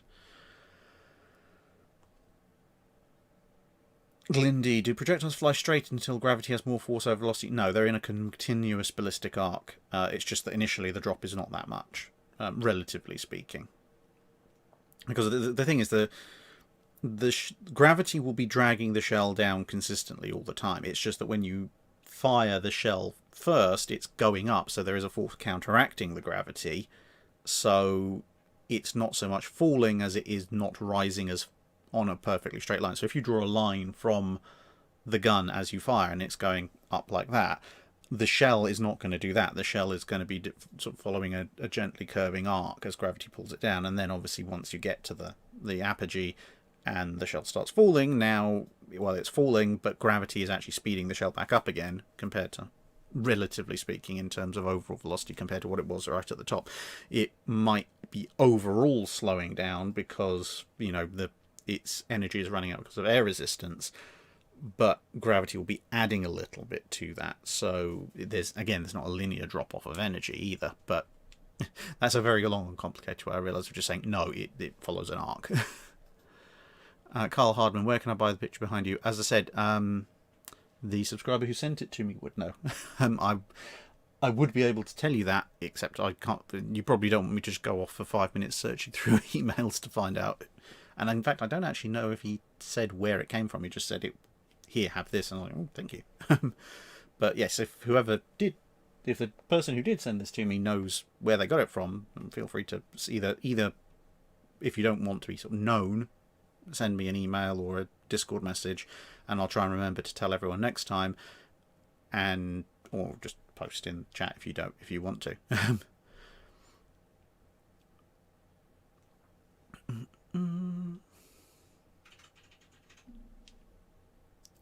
ET, if Enterprise CV-65 becomes a museum ship, what sort of equipment-airplane would you like to know more about? It's a bit of a long shot now, but if Enterprise CV-65 had become a museum ship, if there's any aircraft I would have loved to see on the deck, which I could then learn more about, it would be the Vigilante, the A5. Because, damn, that's a good-looking aircraft. I mean, yes, I understand, trying to put basically what amounts to a small strategic bomber on a nuclear carrier didn't work out too well, and its delivery system for the weaponry was unique, shall we say. But it is one of my favourite aircraft. It just looks so good. Yeah, if I could see a Vigilante in the flesh, that would be nice. Cody 85, if the US Navy had decided to adopt the 5-inch 51 as a dual-purpose gun, how good could it have been, and how would it compare with the 5-inch 25 and 38? Very badly. Very, very badly. The 5-inch 51, i.e. the long barrel secondary gun on World War I US battleships, the reason they went with the 25 and then the 38 was because the shorter barrels meant the guns were lighter, which meant that they could traverse faster, which is important when engaging aircraft. They weighed less, which also meant you could have more of them, and you could fit them in tighter spaces, and they could elevate further. Now, all of those traits made them good anti-aircraft guns. If you try and sort of Frankenstein the old 5-inch 51, the long barrel secondary, into a dual purpose weapon, you're going to end up with basically the same kind of problems the British had. You trying to turn the 4.5 inch, not 4.5, the 4.7 inch, like on the Tribals, into a dual purpose gun. It's big, it's heavy, it's not going to track very far, it's going to take an absolute pig of an effort to try and make it elevate high enough, your rate of fire is going to fall off, you're probably not going to hit anything anyway because it's going to be very difficult to track the aircraft. The only advantage you're going to have is you can shoot slightly further out. But that's a very, very poor trade for the flexibility and speed of the 25 and the 38.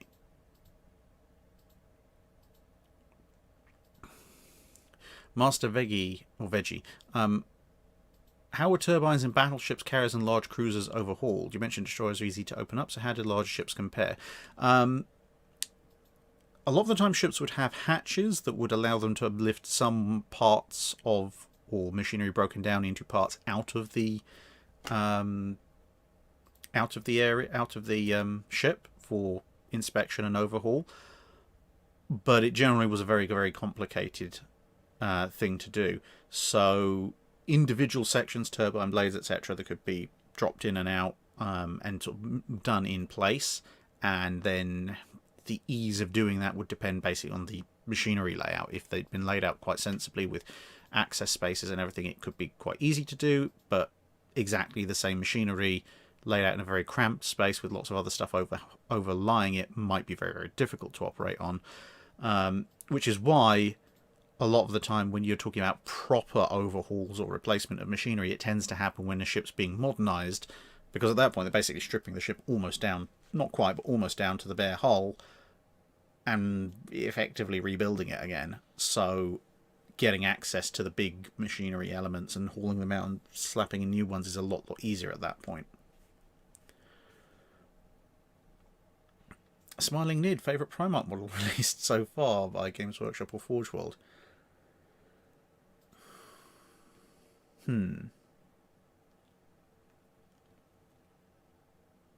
I've got a few of them.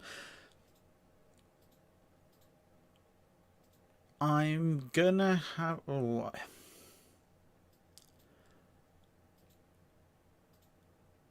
in terms of the models themselves, I'm gonna have to go with either Corvus Corax or Vulcan. I've got both of those. I really like those models. There's something a little bit off about the Sanguinius one. It's a lovely model, but there's something a little bit off for me. In terms of conversions, though, in terms of using those conversions, the Fulgrim model's really good. And I like the Fulgrim model purely because I cannibalized most of one to make a Constantin Valdor model, which I personally think is far superior to the complete wreck of Constantin Valdor model that Games Workshop or Forge World gave us. It's completely different to every way he's portrayed. I do not like the Forge World Constantin Valdor. I think my version is much superior. My version is kit bashed together from parts of a Fulgrim model and standard Adeptus Custodes kit from when Battle of Prospero box set was the only way you could get Custodes, and I've modelled him based on the artwork that you have of him, which is, if I remember the right way around, yeah, it's basically him looking over his right shoulder with his sort of guardian spear up like this. It's modelled on that. So, yeah.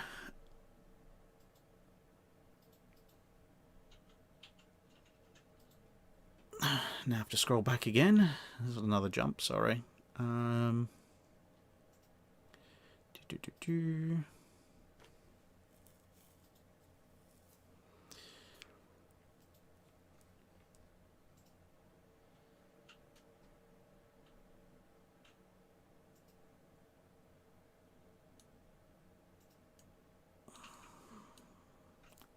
Where are we?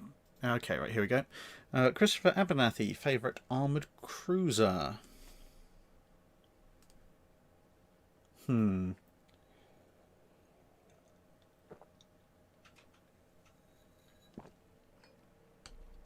That's an interesting one, because virtually every armoured cruiser has things where I look at it and I just go, no, change this, change it. It's like the Scharnhorsts, good armoured cruisers, but the casement-mounted 8-inch wings meant you didn't have you couldn't send all your 8.2, 8.3 inch guns. You couldn't send your main battery out to full range, whereas if you'd had wing turrets, you could have, because the elevation was limited on the casements. Then you've got, starting with the Duke of Edinburgh class, Duke of Edinburgh, Warrior class, Minotaur class, they keep experimenting with these kind of fleet armoured cruisers for the Royal Navy, and then, well, as covered earlier today, Duke of Edinburgh class, 6-inch battery is basically useless. They then do in the Warriors what they thought they might have been able to do with the Duke of Edinburgh's, which is to move everything up a deck and replace it with the 6-inch with the 7.5s. And then you have this weird hybrid of sort of single 9.2s and single 7.5s, and I'm looking at going, no, this is bad. Either, like, if you'd replaced on the Warriors, should have either gone and just put another 9.2 inch in, which, okay, is going to give you 5-gun broadside, but it's better than nothing, or replace everything with 7.5s and maybe have an extra turret in there, get 6 7.5s. That would have been quite nice per side. And twin turrets, come on, man, twin turrets exist. Put one of them on, it would make things so much easier. And then you get to the Minotaurs, and it's like, okay, great, twin 9.2s. Fantastic. Great. Someone's learned something. 7.5-inch all down the side. It's like, oh, 2 steps forward, 1 step back. Yeah, the Minotaurs were almost there. Like, okay, so you got the twins. Okay, maybe you can't fit twin 9.2s down the side, but would it have killed you to put maybe three single 9.2s down the side along with your twins at either end? At that point, you get a 7-gun broadside. That would be so much better. Oh, it's just, yeah. So it makes it difficult. And weirdly enough, and don't even get me started on the French ones. And then you've got the American ones with the 10-inch guns. If there's any favourite armoured cruiser, it's probably going to actually, weirdly enough, be the Italian Pisa class, because they basically just go, yeah, we're small pre-dreadnoughts. They're actually competitive with second-class battleships, and of course from that you get Georges Averof, which, yeah, I think Averof would probably be my one favourite armoured cruiser, because through its career and its design, apart from the fact it's kind of a complete hodgepodge of different elements, there's not a tremendous amount to pick apart on Averof's design. G. Critch asks, topical one, what impact do you think Prince Philip had on the Royal Navy, both while active and after he left service? So during his career with the Royal Navy, he didn't get the chance to advance to massively high rank. He got command of a small ship, but then obviously the Queen became the Queen and he had to go and do that. Another job he did very well. So he had lots of, from the accounts of various people who served with him, etc., he had lots of small positive impacts on the Royal Navy while he was in active service. Some of the senior officers, when he had to leave the Navy, actually said that he, on his own merit, not being royalty or anything, but purely on his own merit, he probably had the wherewithal to make it all the way to First Sea Lord, which would have been very interesting considering when the time period where he probably would have been First Sea Lord. But I'll leave that to you for yourselves to work out, because that's quite an interesting little alternate history. The impact he made after he left the active service was probably actually greater, because, you know, at that point he doesn't have direct power, because that's not how the monarchy works mostly in this country anymore.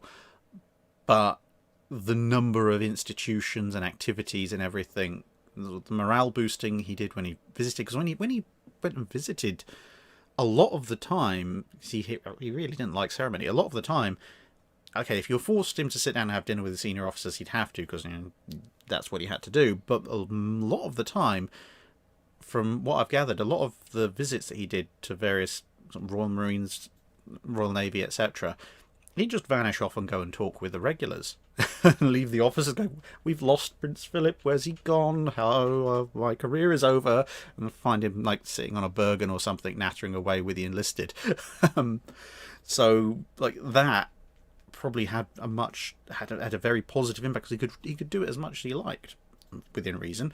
And obviously he set up lots of foundations and charities and stuff, some of which directly helped the Navy, others sort of indirectly helped the Navy.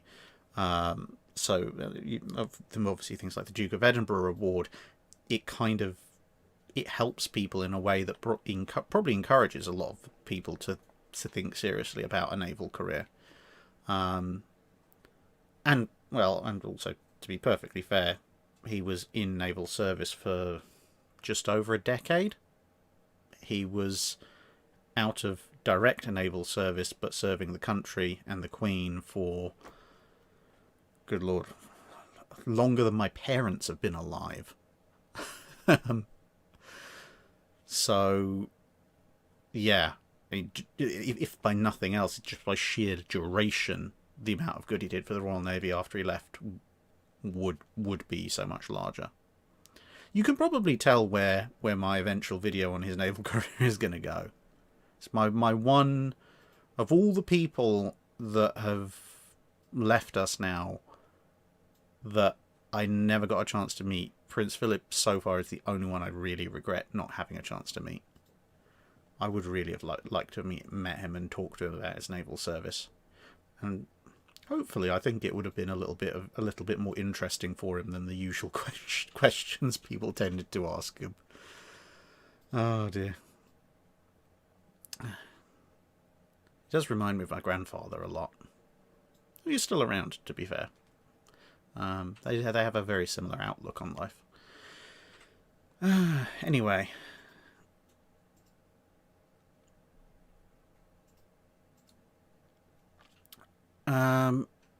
Jaeger 26. Wednesday video on the history of sea shanties and the morale effect they had on men in the age of sail at some point. Yeah, at some point. I'll find someone else to do the singing for that. But yeah, that is actually quite an interesting subject to cover. Johan de Jaeger, what's your favourite dinosaur? Mine's a tie between Giganotosaurus and Utahraptor. I mean, I'm still a big kid at heart. There is a big place in my heart for the T-Rex, as you can probably tell. But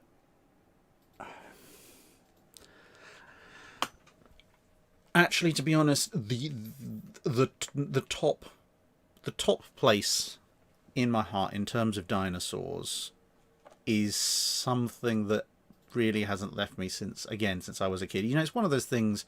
Your favourite dinosaur, you have it as a kid, it's very difficult to displace. It's got to be the Stegosaurus. The Stegosaurus is just an awesome dinosaur. Plus, it gets to have a thing called a Thagomizer, which is just hilarious because it's a nonsense word. But it's, yeah, I love my Stegosaurus. I remember back when I was small, when we went to the British Museum and you had, I forget what the name of them was, but some of them has hilariously anatomically inaccurate, but there was a line of monocolor plastic dinosaurs that you could buy, and the T-Rex was, you know, hilariously out of whack with what we know now. It was tail dragging, kind of doing the, I can't even do it because I'd break my neck. It would have broken its neck. The kind of, but you know what I mean, the old school tail dragging, almost like a begging dog position T-Rex. That was brown, sort of dark, almost dried blood red, actually. The Brachiosaurus was a dark green. The Diplodocus was a dark grey. The Apatosaurus/Brontosaurus was a light grey. And there was one that began with a C, another sauropod I can never remember the name of, but it was a kind of beige colour with a neck that was curved back like almost capital C. The Stegosaurus was a pink colour. I actually painted mine, although the paint was enamel and eventually came off.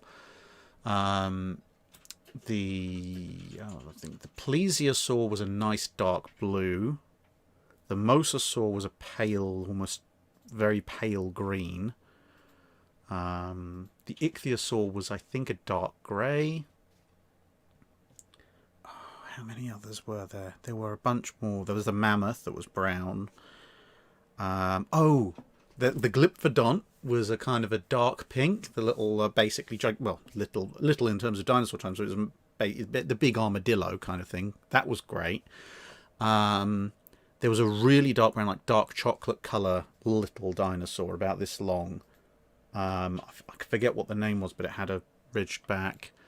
I don't think they did an Ankylosaur or a Triceratops. They might have done.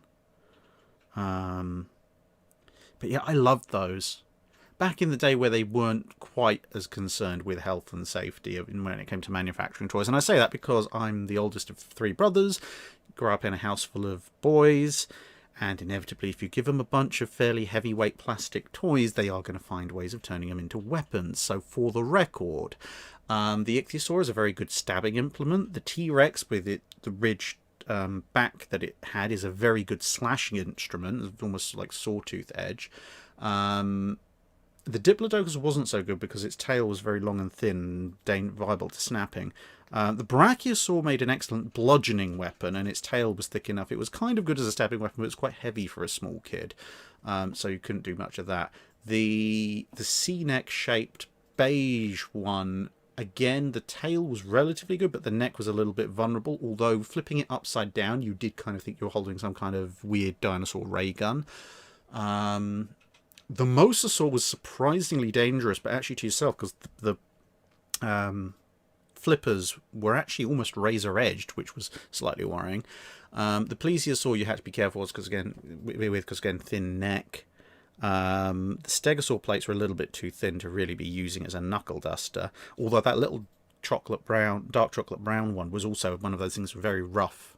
It could really scratch you up badly. The Glyphodonts were great. Glyphodonts, you could lob them high speed and nice solid round thing, thwack people in the head. Yeah, you could tell it was a house of three boys. The mammoth, the tusks were too vulnerable to damage. Oh, and the Apatosaur-Brontosaur, the light grey one, sort of had kind of very weird curved neck. But that thing, again, grab it by the neck and good handle for hitting and whipping people with. I should probably stop before YouTube kicks me off. But that brought back memories. I've still got some of them. I need to try and complete the collection now. Now that I can. If they're still even being sold. Probably find them on eBay for stupid prices. Oh dear. Harrison Fraser, how did you get into naval tabletop wargaming? Should we talk about ships again? Naval tabletop wargaming. That's probably, well, I mean, if you can call it naval, probably that was Battlefleet Gothic back when it first came out. I was in high school back then. And yeah, for a high schooler, I need some more Iron Brute. For a high schooler, Warhammer 40,000, because there was a Games Workshop about 5 minutes away from school, and by the time we're in year 10, you're allowed out at lunchtimes. But even back then, 40k was far, far, far, far too expensive for a little kid like me. I was in kind of there at the death of Epic 40k, so for a while I had a bunch of Epic 40k models, but they were really too small for my inexpert early teenage hands to paint properly. And then in the middle of that, Battlefleet Gothic came out, and it was substantially less expensive to get into, so I got an original Battlefleet Gothic starter set. I've still got some parts of that upstairs, actually. And yeah, that kind of set me off down the line of... Because that's basically a Age of Sail in space, kind of, except with a sci-fi bent. And that followed on to Drop Fleet Commander, Dystopian Wars, Cruel Seas, Victory at Sea, Black Sails, the 1/6000 scale stuff that I use for the various more detailed war games, some of which I've done on the channel, and the Jutland stuff, General Quarters 2, etc. But yeah, I think my entry to naval tabletop wargaming, as in like vessels that you move around the board as opposed to people or vehicles, was probably Battlefleet Gothic.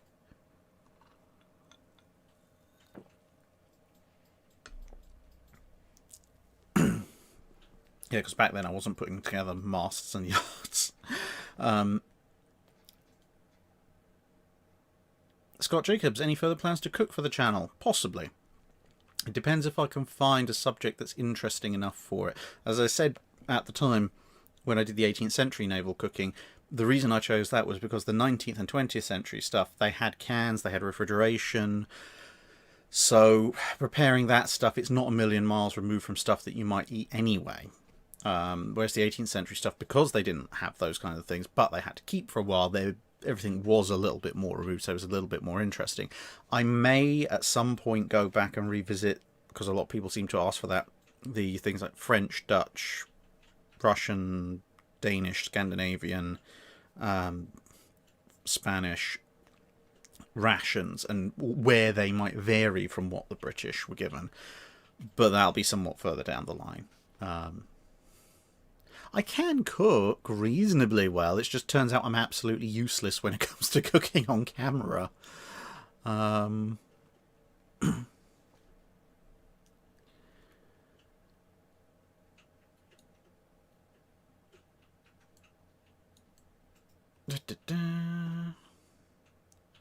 Scooter JSP, what's Mrs. Drack's favourite ship? I don't know. She's playing a game at the moment, so I'm not going to interrupt because, you know, I like living. She's currently playing Warframe, actually, so if any of you play Warframe and you can work out who she is, well, good luck. Actually, no. If you manage to work out who she is from her username and because she has no particular connection to me, then actually that's very creepy. So don't do that. But you may encounter her in Warframe at some point, even if unknowingly. Probably helping all the wildlife out. Todd Webb, do you have any volunteers to assist you with your plans to go to a shooting range when you get to make the US trip? Apparently, yes, hopefully. There were a bunch of people who volunteered to help me last time. Obviously, everything's a bit in flux at the moment because, well, we're now in mid to late April. If I'm going to make a trip to the US, it's probably going to be in August, maybe September, but I think that might be pushing it a bit. But to do that, I've got to book the tickets and the hotels and communicate with the various museums and ships and make sure they're open and they know that I'm coming, etc. Get permissions to film it and that kind of stuff. So that means really I need to have flights and stuff and everything in place by the beginning of June, probably at the latest, maybe the end of June if I push it to September. And I mean that's only like beginning of June is only a month and a half away now. And at the moment, travel between the UK and the US is still quite badly restricted. And it would cost an awful lot of money and time to do that beyond the cost of the plane tickets and all of that. The actual getting tested and quarantine and everything would be quite a big impact on top of the actual trip itself. So watch this space as things change, but at the moment it's all going to be a bit up in the air.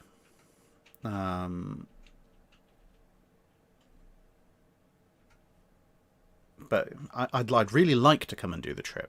So if it's possible, I will do it. But I'm not going to take stupid risks, and I'm not going to put myself through, staying in a ridiculously overpriced government hotel for 2 weeks on the way back. We have to be reasonable here. So we'll have to see. But, vaccine rollout in the US and the UK seems to be going relatively well.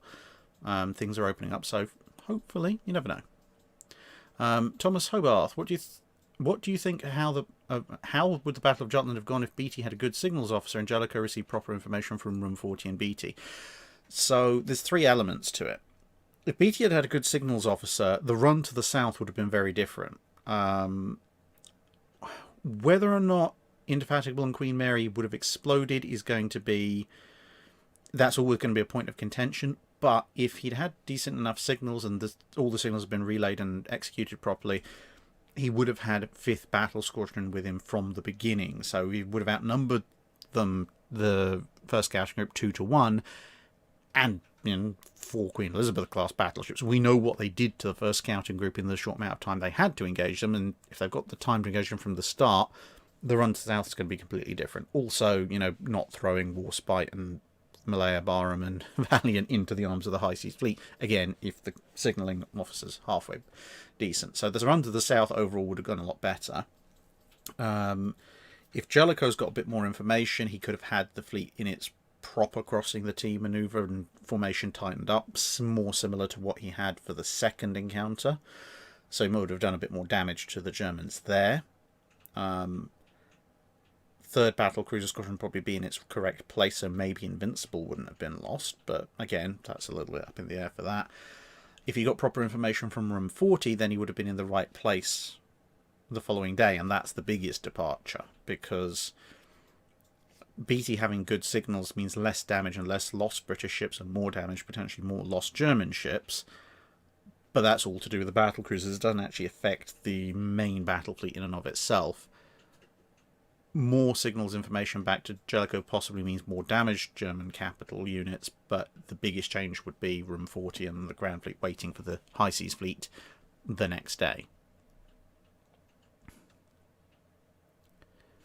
Thank you very much, Sad Wings Raging.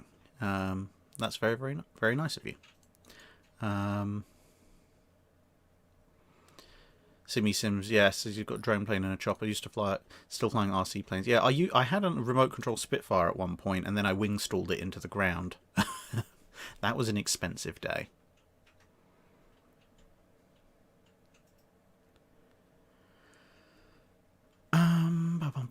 Smiling Nid, what is your Death Traps book, i.e. the book you feel like it hurts people's understanding of the field? With all due respect to him, I think actually of the ones I've read and just gone, oh, for crying out loud, no. They're probably actually world's worst warships. Anthony Preston's a good naval historian a lot of the times, but I think that particular book really was not his finest hour. It's one of the few books I've actually done an extensive review on the channel, mostly because I was so flipping annoyed with how many of the candidates I was looking at going, how? It's like, not only how could you think this is the world's worst warship, you don't even actually justify it in the chapter. You just kind of give it a history and you're left scratching your head going, okay, but why does that make it bad? You haven't actually said. It's, yeah, that is a thing. I mean, there's plenty of bad naval history books out there, don't get me wrong. It's just that I've heard of most of them before I have read them, so I avoid them. And because I therefore don't, because they're so well known as bad, I therefore don't read them, and so I don't know exactly where they'd rank on my list of bad books. Sea Dollars, how much steel was generally carried for repairs by the ships of the Dreadnought era? Not all that much. It was mostly wood. There was some spare steel plating and steel rod and stuff like that, but the vast majority of repair material that was carried by Dreadnought era ships was wood, because it's much easier to manhandle, it's lighter, and it's less dense, and it floats, so it's bulkier, which means it can block more leakage for a specific weight, and also it's much easier to cut and fit on site than steel is. You're not going to be sitting there with an oxyacetylene torch very slowly cutting a bit of steel to fit an exact patch, whereas with a bit of wood, not only can you just jam it in, but you can also hack and cut wood much easier. Lord Skeleton, HMS Rodney, Bismarck can't touch this. How did Captain Hamilton manage to dodge all the salvos? Most of the time he basically just did that's where the last salvo landed, I'm going to steer there, on the basis that every time you shoot, you correct your shooting.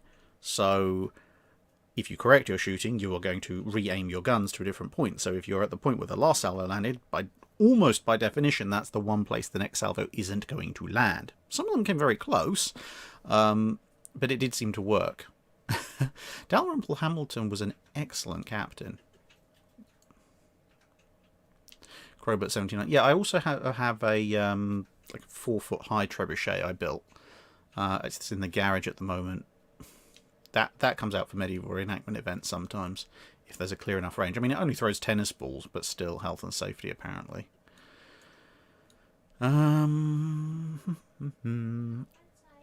Luke Bunyip, recommendations for books that have lots of rollicking naval engagements.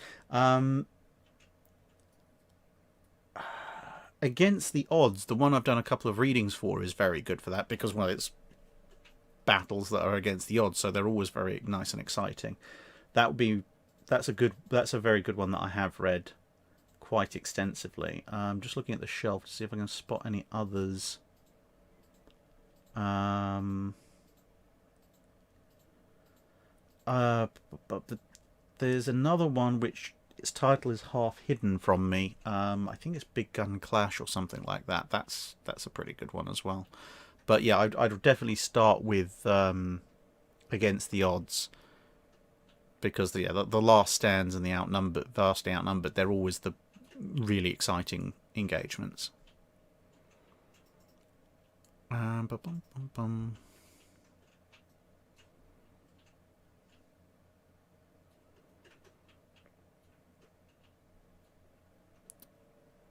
So I've already answered that. Now, what E100? What naval board games can you recommend? Depends on what you want. If you want accuracy, you're better off getting a naval war games rule set and just getting some miniatures, whether it's miniatures, cardboard cutouts, whatever. Because at that point, the miniatures are less of the issue, and the accuracy of the rule set is the thing. Whereas if you want an easy-to-play game that's broadly accurate, then there are other options.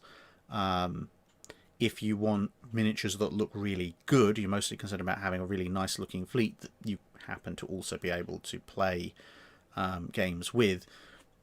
etc., etc. So yeah, I mean, again, aesthetic is a personal thing, but if you like the old school dystopian wars, I haven't seen all of the new dystopian war stuff because it's not all been released yet. But as you've probably seen from the Fun Friday, some of it I like, definitely.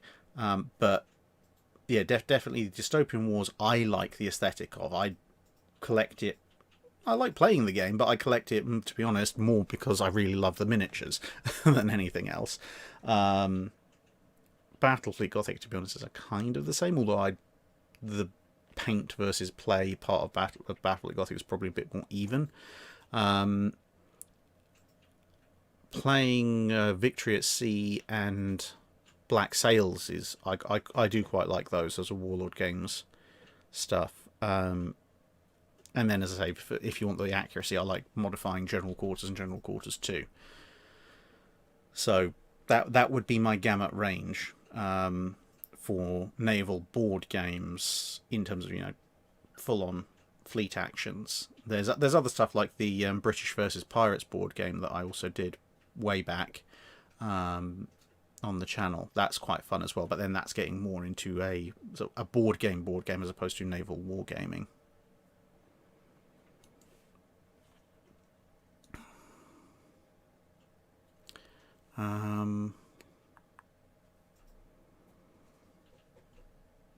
Let's have a quick look, making sure I've caught all of those. Done that one. Done that one, done that one.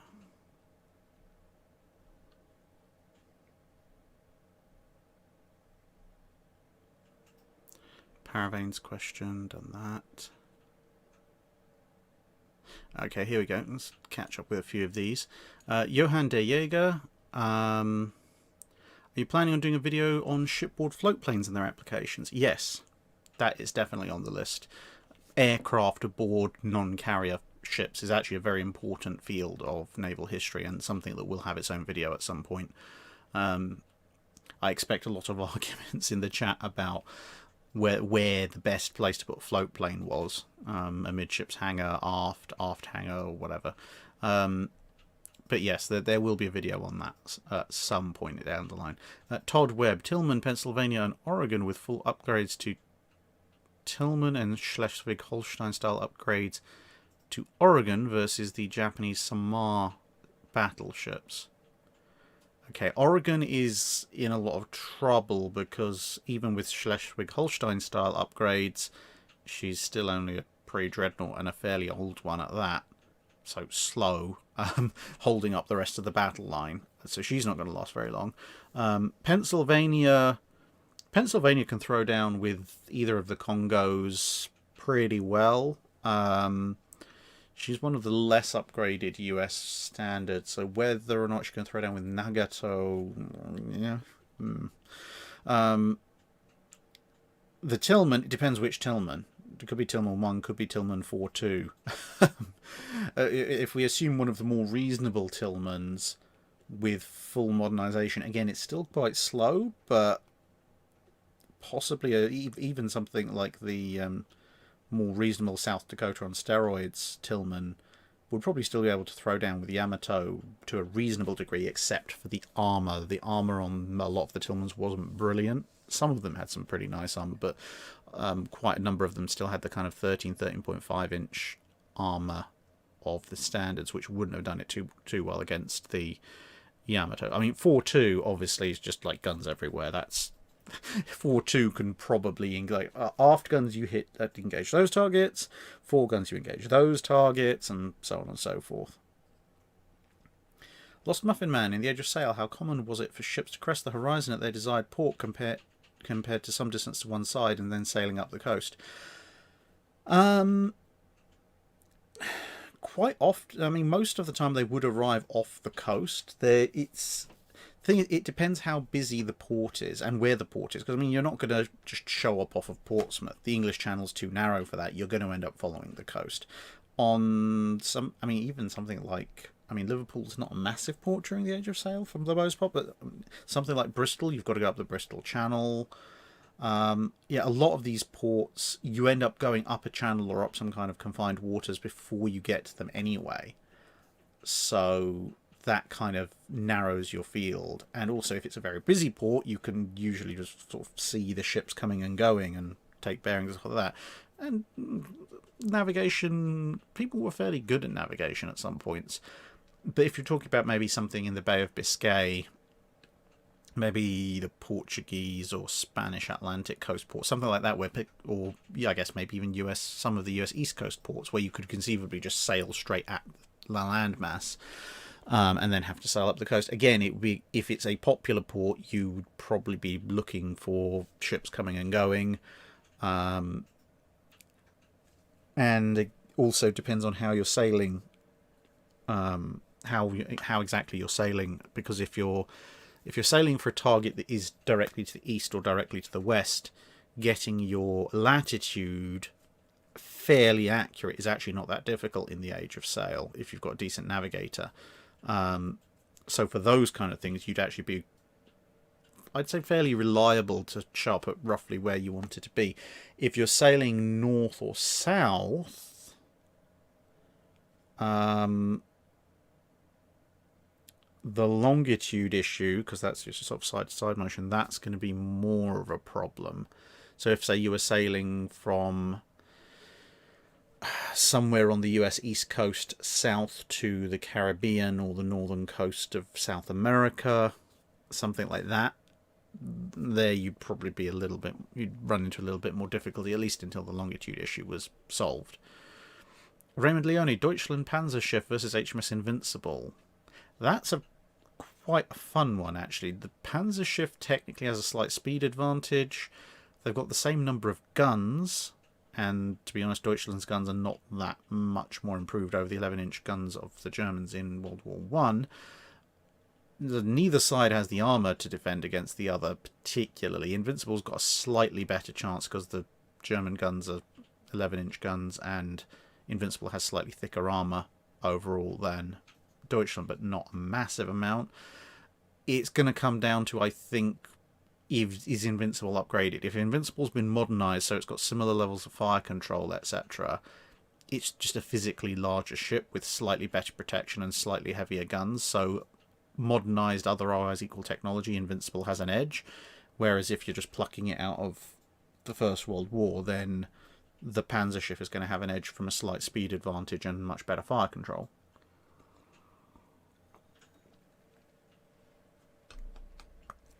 C. Dodders. We've all seen the godly Blackburn. Have you seen the Blackburn Blackbird, Blackburn Sidecar, and Blackburn Kubaru? I've seen many dark things that have come out of the Blackburn workshops. And that was a dark time. Spaghetti Yolonese asks, how was Swedish trade affected during World War II? A little bit restricted. I mean, they could still do plenty of trade with Germany. And as a neutral country, technically, they could trade with Russia if they wanted to. But with Norway occupied and, Denmark occupied, Sweden trading with allied countries was a little bit curtailed, shall we say. So the options that Sweden had to trade were quite limited during World War II, but they did have some trade routes still open, which they could ramp up a bit. Bob Kyle, during the Battle of Jutland, was there a legitimate reason why Admiral Beatty didn't respond to Admiral Jellicoe? Not really. It was his job. He didn't do his job. You could maybe make an argument that he was distracted, but that's not really an excuse. I mean, this is the thing. There can be reasons why someone didn't do something, but those are not excuses, necessarily. You can make reasons of it. Maybe he was overly cautious with using the radio or whatever, but in terms of a legitimate reason, as in a legitimate excuse for why he didn't, I can't really think of one, to be honest. He's commander of the battlecruiser force. He is the fleet screen. He is the scouts. They're supposed to, scout That's why he's there. So yeah, I don't think there's a particularly legitimate reason why he didn't do his job. Whiskey Foxy 31. What would the Kriegsmarine look like if the Versailles Treaty allowed Germany to keep 5 of their most modern battleships or battlecruisers? So that would have been Hindenburg and Der Flinger, the 2 Bardens, and maybe complete Sachsen or Württemberg, or keep one of the older 12-inch. Probably would have ditched the 12-inch battleship at some point. I mean, Germany really got hit by the Great Depression. Hyperinflation was a go. I don't know which ones they would have modernized. See, part of me says keep the Der Flingers because they're faster, they're more useful to you because of their speed in the Second World War. But if you're going to ditch one or the other, the Bardens have more firepower. And there's also the fact that, well, if the Versailles Treaty... The thing is, the Scapa Fleet scuttling happened before the Versailles Treaty was signed, so if they're allowed to keep their 5 most modern battleships or battlecruisers at the Versailles Treaty after they've scuttled everything in Scapa, but yeah, that's not really a lot. I mean, effectively, unless they complete ships that are stranded in German ports, effectively you're just leaving them with the Nassau's, which that seems a bit cruel. Admiral 16365, can you point me to some online sources for pictures of hangar deck catapults? NavSource is always a good one to go for, at least for the US Navy. They'll be scattered in amongst lots of other really nice pictures of the ships, but NavSource has so many photos of US ships. There will be some pictures of the hangar deck catapults in there somewhere, especially for the cruisers. That will be my number 1 online source. If you want to look for other navies, it becomes a little bit harder because I don't think there's a single website out there that covers other navies to quite the same degree that NavSource covers the US Navy. But feel free to drop me a line because I've got a few pictures of my own. There's Hope for Change asks, do you ever communicate with Ryan of USS New Jersey Museum, and are there any plans to do a video together once things open up for travel? Yes and yes. We have exchanged emails back and forth through much of this lockdown. I do find it fascinating. I think I've said this in one of the one of the upcoming dry docks. People occasionally seem to be trying to set me against the channel, saying, "Oh, what do you think of this? What did they get wrong?" He's the curator of the Battleship New Jersey. I think he knows Battleship New Jersey pretty darn well.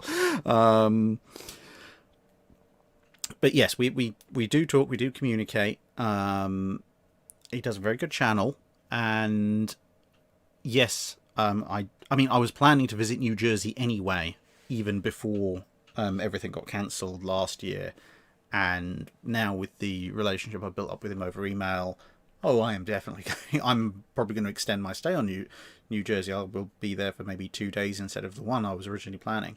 I'm really, of all the things I'm looking forward to now of potentially being able to go to the States, visiting New Jersey is probably well clear north on the top of my list now. Tevildo, on battlecruisers, any thoughts on the Super Tiger Design Y? Was it a missed opportunity? Yeah, in theory. It depends which particular design you go with, but because there were a few, but some of the designs are effectively a prototype hood in terms of speed and armament and overall protection, except they don't use the sloping armor, they just use thicker side armor. So theoretically possibly a missed opportunity. I would say more of a missed opportunity for World War One, because they could have just about gotten those into service before Jutland, which again would have tipped the balance on the run to the south considerably more. But in terms of then going into World War Two, the thing was, what would you sacrifice instead of them at the Washington Treaty? Maybe you could ditch some of the R's to keep them around, and yeah, okay, I can see effectively a proto hood being more useful to the Royal Navy especially if modernized, than an old R-class. So yeah, probably an overall missed opportunity, but a missed opportunity that requires a fair bit of hindsight for the most benefit to be realised.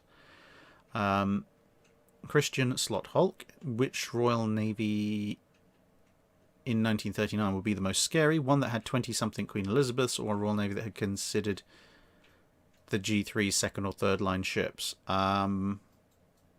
If you've got a Royal Navy that's built the G3s and then built other ships such that they're moving the G3s to basically the role of the Rs historically in World War II, that is far more terrifying than 20-something QEs in 1939 in varying states of modernisation. Because if the G3s are second or third line ships, what on earth are they coming at you with that's on their front line? I mean, for the G3s to be moved to second or third line, you've got to then be expecting the Royal Navy to have come up with something like Yamato, except flying the White Ensign, or worse. Which is just, well, that'd be very, very scary.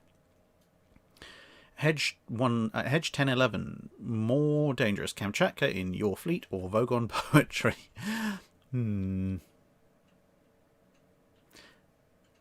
Probably the Vogon poetry. Kamchatka is only one ship, and I know it might sound radical, but there's only so much Kamchatka can do. If someone works out a way of broadcasting Vogon poetry, everyone's going to want to throw themselves off a bridge.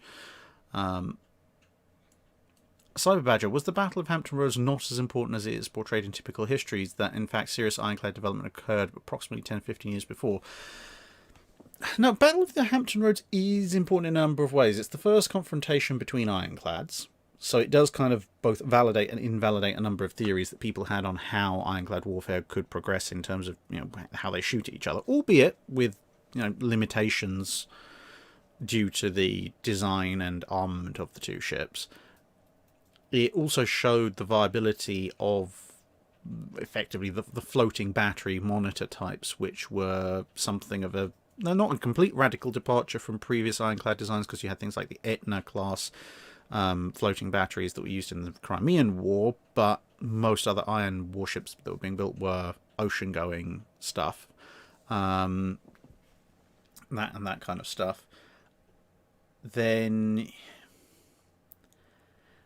yeah, it's also a good milestone, and in terms of actual serious ironclad development, i.e. in-service ironclads, Warrior and Gloire only just about design-wise predate the American Civil War. 10-15 years ago, iron hulls, so we're talking about late 1840s, iron hulls had come in, at least in civilian service, and some abortive attempts at military service, but ironclad, no, the ironclad development was much, much more proximate to Battle of Hampton Roads. Oh my good grief. It's another massive jump. I don't know why YouTube chat does this.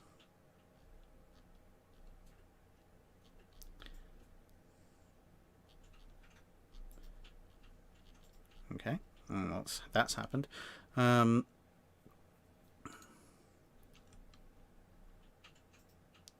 Michael O'Brien, Night Battle of Guadalcanal, USS Washington and South Dakota versus Yamato, assuming the water's deep enough for Yamato and South Dakota's power doesn't fail. Assuming we're putting Yamato in place of Kirishima, that's going to be a very brutal and nasty fight, because even with South Dakota's power not failing, Yamato catching South Dakota at that kind of point blank range, yeah, they can hurt each other, but Yamato can hurt South Dakota a lot more than South Dakota can hurt Yamato. So in that kind of scenario, if you've got Kirishima being replaced by Yamato, even with South Dakota's power not failing, I don't think South Dakota is long for this world. She might get some nice gut punches in on Yamato, but South Dakota's almost certainly going down. But the Japanese don't know where Washington is, which means Washington's also going to get her point-blank drop.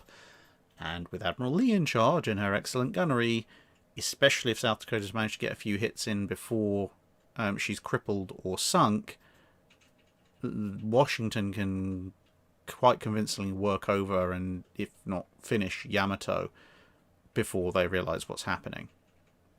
It's fought at such a ridiculously close range that most of the armour doesn't actually really matter all that much, except for maybe Yamato's turret armour. Ron Fish, have you read or listened to Shepherd of Argonne? No, I have not, unfortunately, and therefore I cannot express thoughts on the fictional heavy battleships in there.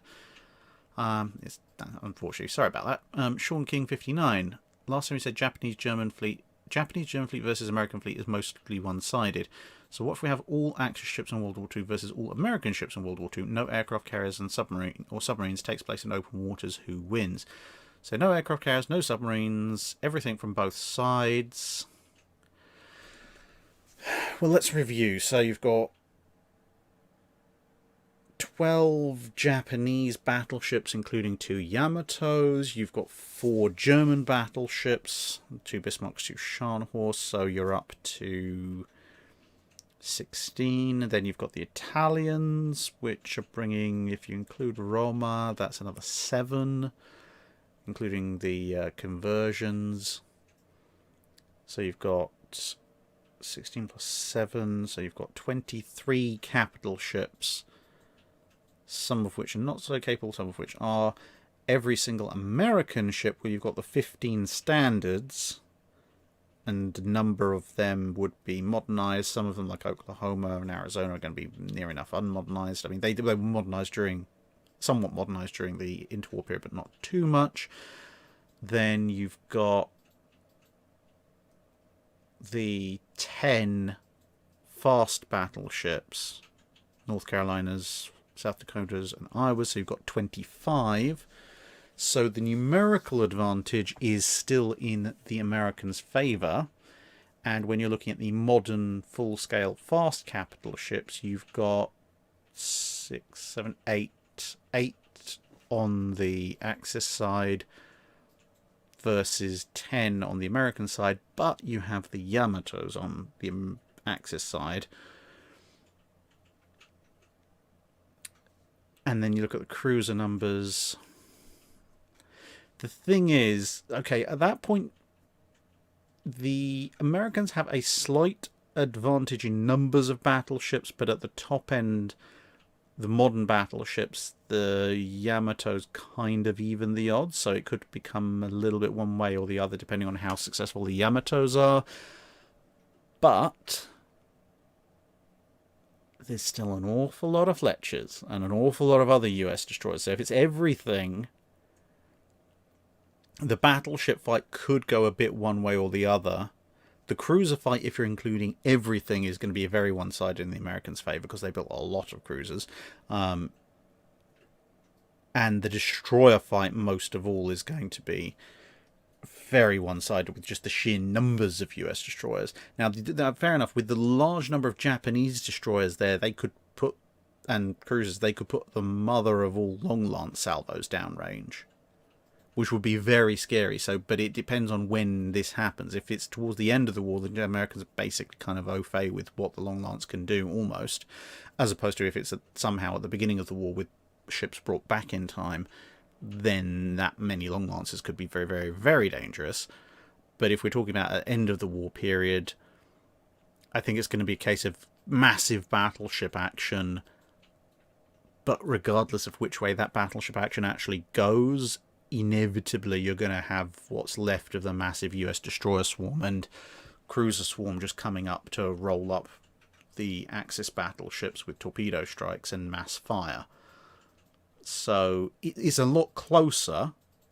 It's a lot closer, but if you're including all the Axis ships, even then, if you're including everything that the Americans built that's not an aircraft carrier or a submarine, the US Navy still has something of a little bit of an advantage overall because they just built so many ships. Galdia Ionai, Admiral King and Admiral Rosisvensky, both at the height of their anger, get into an argument. What's the minimum safe distance? Probably the next universe. I think that's how the next Big Bang starts.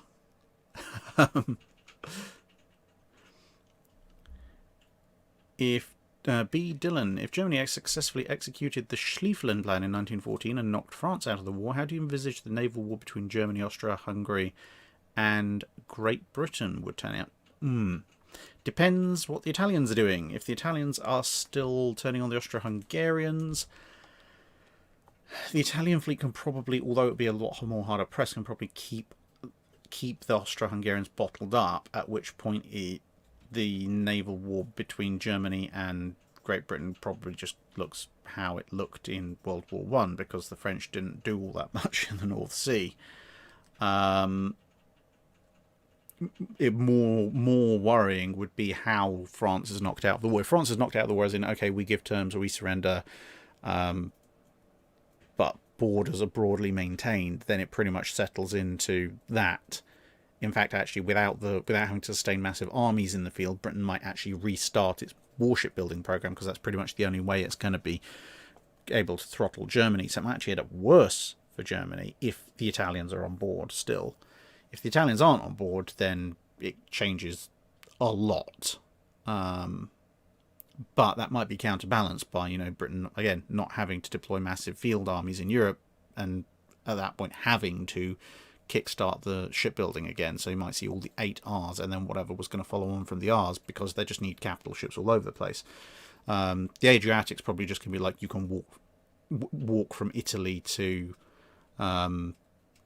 various parts of what at that point is the Austro-Hungarian Empire and various independent countries just on the British pre-dreadnoughts.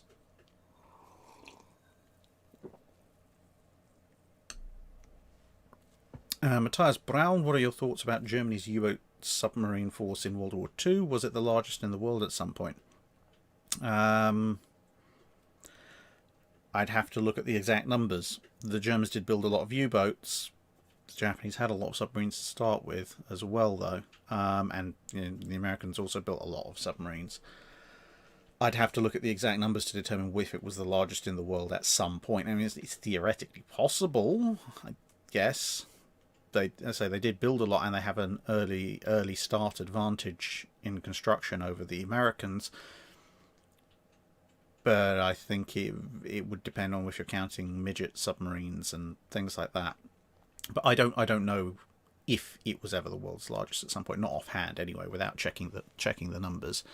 In terms of what my thoughts about Germany's U-boat arm in World War II, they were very dangerous. They were probably, outside of the Hilfskreuzer, the single most cost-effective arm of the Kriegsmarine. It's just the cost for the Kriegsmarine was still very high, especially once the Battle of the Atlantic began to turn.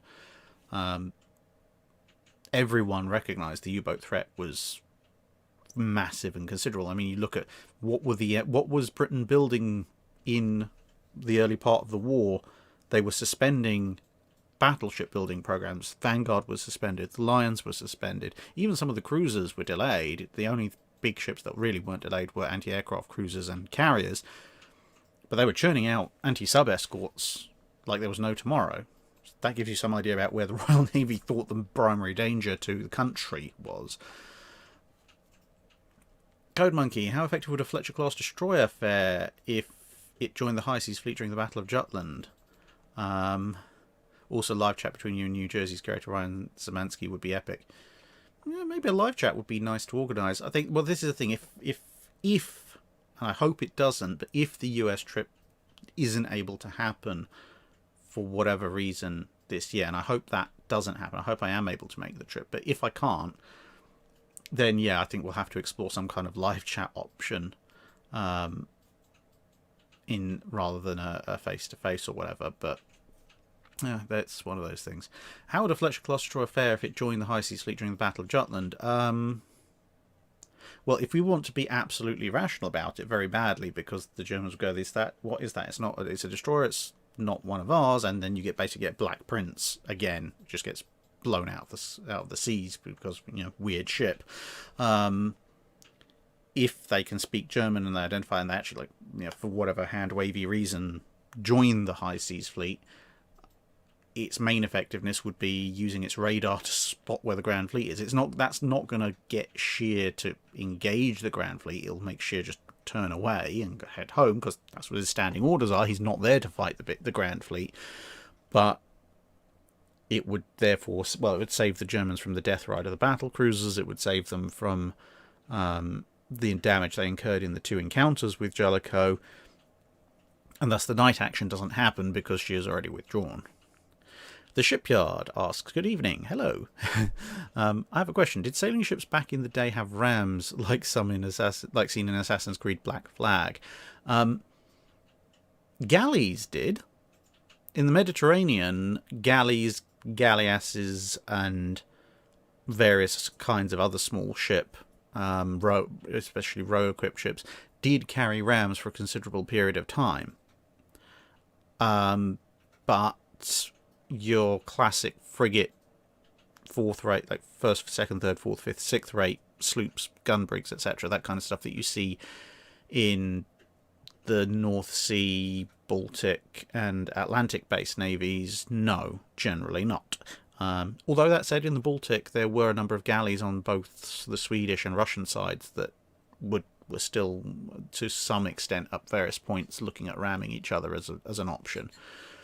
It, broadly speaking, was not an exact science, but broadly speaking, in the Mediterranean, if it has oars, it probably had a ram of some description for a considerably long period of time, whereas outside of the Mediterranean, at least in the Western Hemisphere, probably not.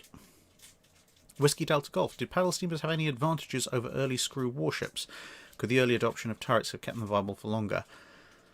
The main advantage that paddle steamers had over early screw warships was that they could have steam propulsion, because paddle wheels were more viable as a warship propulsion system before screws were.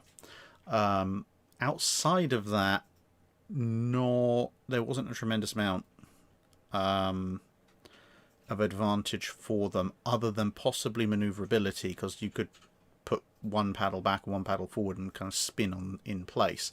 So a paddle steamer that was well commanded would be almost impossible to rake. Now, those would probably be pretty much the only two. I mean, the paddle wheels did prove a lot more durable than a lot of people feared, but they still take out so much of the broadside space back in a period when broadside space is your gun power.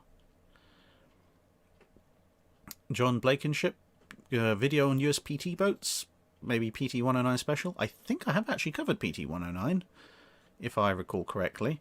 But PT boats generally, yeah, again, one of those things is on the list to do at some point. Paige Jackson, how do you rate Admiral Spruance as a fleet commander and his overall performance in World War II? Good.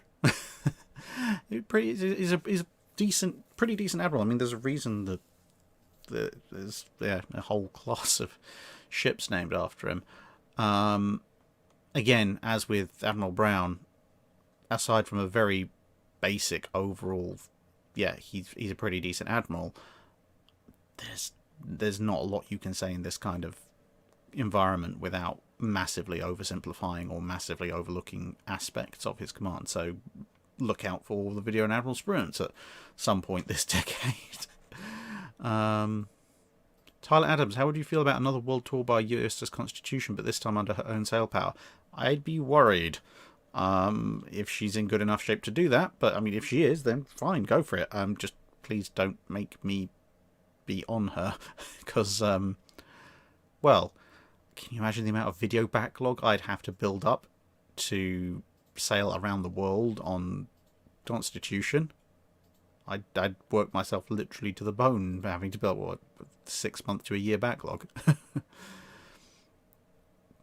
Salty Viking, do you think the battle where Admiral Scott and Callahan perished, the first night of the naval battle of Guadalcanal, would have gone different if Scott wasn't subordinated and put his combat experience to use? Almost certainly.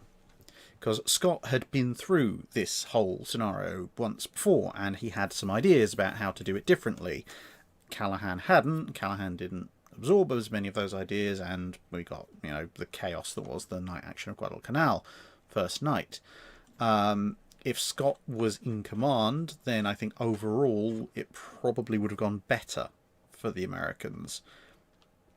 About the only way it might not have is if Scott had and this is a little bit odd, but if Scott had actually just opened up at longer range, that would have done more damage generally to the Japanese, but it would also have meant that Hiei probably would have been somewhat out of the range of where it could be as badly shot up as it was by the various destroyers and cruisers. Now, if the US forces managed to get a successful torpedo strike off on her, then obviously that massively counterbalances it, but given the time period and the issues with US torpedoes, you can't necessarily guarantee that, and you may then end up in a situation where Hiei is just in the perfect range where its main and secondary batteries can wreak absolute havoc, but its own armour might just about be able to stand up to the punishment that it would receive in return.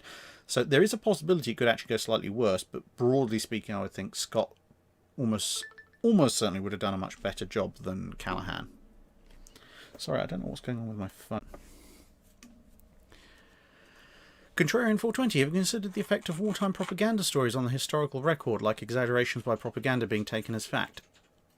Yes, I do look out for that, and I do know of several instances where that did happen. I mean, this is one of the reasons why, outside of very general and broad details that can be easily verified, it's one of the reasons why I don't put that much stock in the immediate official histories that were released immediately after the war.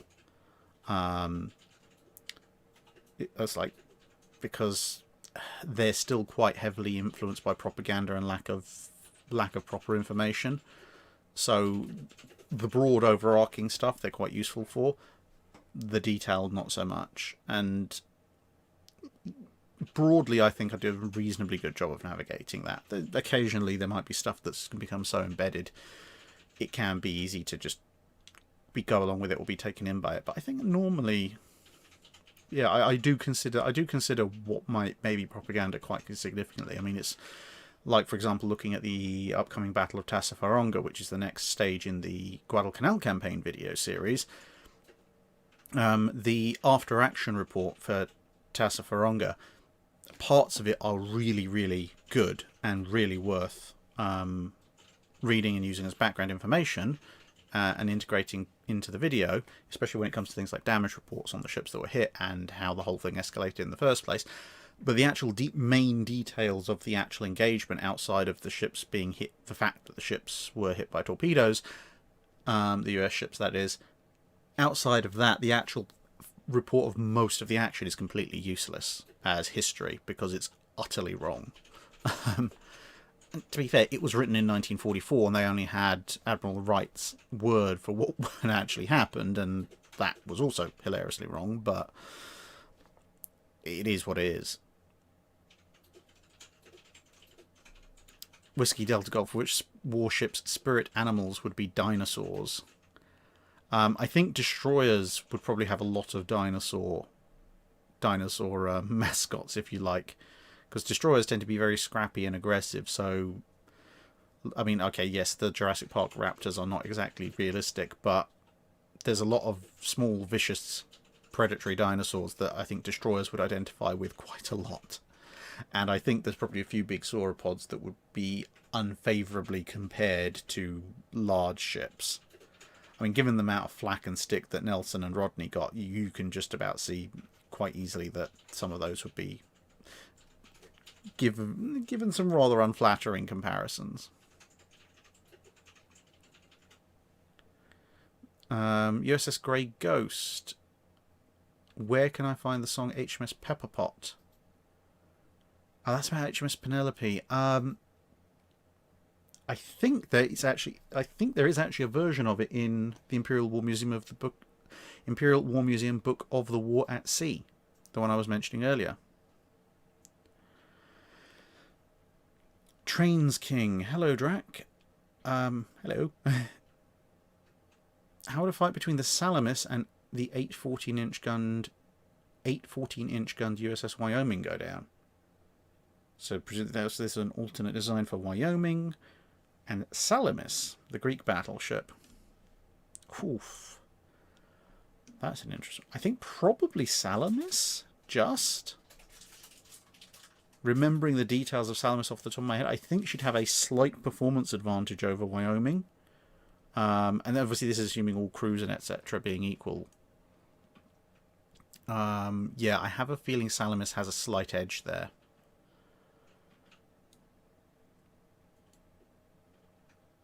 Alan Mellon has sent a link to my email, apparently. So let us see what Alan Mellon has sent to my email.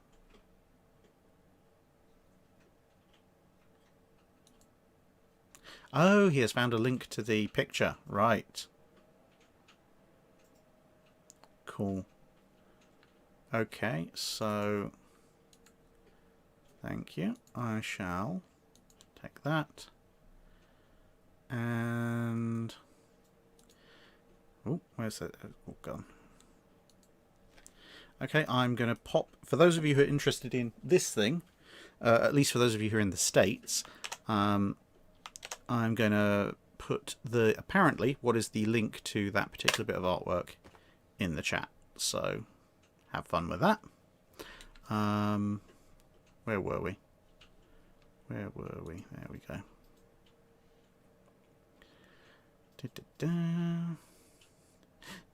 William Potts. Well, you may be late, but you know the recording will be available. So, Sea Dodders, do you think you'd do a collab with the Chieftain about the tanks of the Japanese Navy? Possibly. I mean, I do have an idea that I want to float to the Chieftain about doing a collab with him about the various times tanks engaged warships.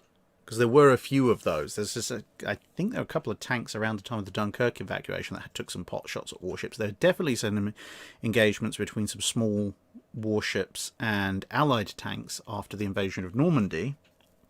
And there's probably a few others that he knows about. So I think if I was going to do a collab with Chieftain, that would be my primary choice. So like tanks versus warships and who wins. The answer may surprise you. Oh boy, that sounds like an awfully clickbait title. Yeah, I guess if we want to talk about the tanks of the Japanese Navy, we probably could, but I'd prefer the tanks versus warships thing, because that's very, very fun. Admiral 16365, Rear Admiral Lee in charge of the High Seas Fleet, up to and during Jutland. Possible outcome. If he's got his future knowledge, he's going to do what Shear would have done if he had the future knowledge and turn around and go home. Yeah, the thing is with the High Seas Fleet, they're outnumbered and outgunned. And they're outgunned considerably more than they're outnumbered. And they're slower. This is the thing. The High Seas Fleet actually has a lot stacked against it. They don't have as many ships. The ships they have aren't as heavily armed. The fact that they might be somewhat more heavily armoured is offset by the fact the British have considerably larger guns. Fair enough, the shells don't work particularly brilliantly. German gunnery, especially for the first scouting group, is not bad to start with. Lee doesn't have radar. He does have a historical understanding of how the battle went, but he knows also, therefore, what all the advantages and disadvantages are. And because they've been forced to take Moav's pre-dreadnoughts, and, to be honest, the Nassaus and Helgolands, the High Seas Fleet is at a mobility disadvantage apart from first scouting group. So, I mean, Lee, because of his future knowledge, he would probably extract the German fleet without anywhere near as much damage as they took historically, but it takes almost an act of God to be able to get the High Seas Fleet to beat the Grand Fleet. As opposed to, I mean, the thing is, yeah, you could argue, oh, well, what about if he deploys that way or this way, knowing, you know, where Jellicoe went? Maybe could he cross the Grand Fleet's T and everything? Well, yes, in theory, but Jellicoe deploys in that manner based on the limited information he has about the High Seas Fleet. If the High Seas Fleet goes in another direction, then the limited information he gets is going to say something else, and Jellicoe therefore is going to take another decision. So we don't then know how that's going to pan out. I mean, Lee is a very, very good admiral, don't get me wrong, but so was Shear. So his main advantage is the future knowledge, and I think being able to just extract the High Seas Fleet effectively at the end of the run to the south when the German fleet is very much up on the Royal Navy. William Potts asks, USS Grey Ghost asks ABDA command with the US half with working torpedoes versus their historically counter of the Japanese invasion fleet. I don't understand.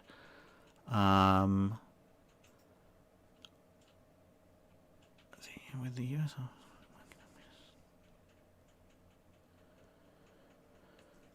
I think you mean if if the US ship Grey Ghost.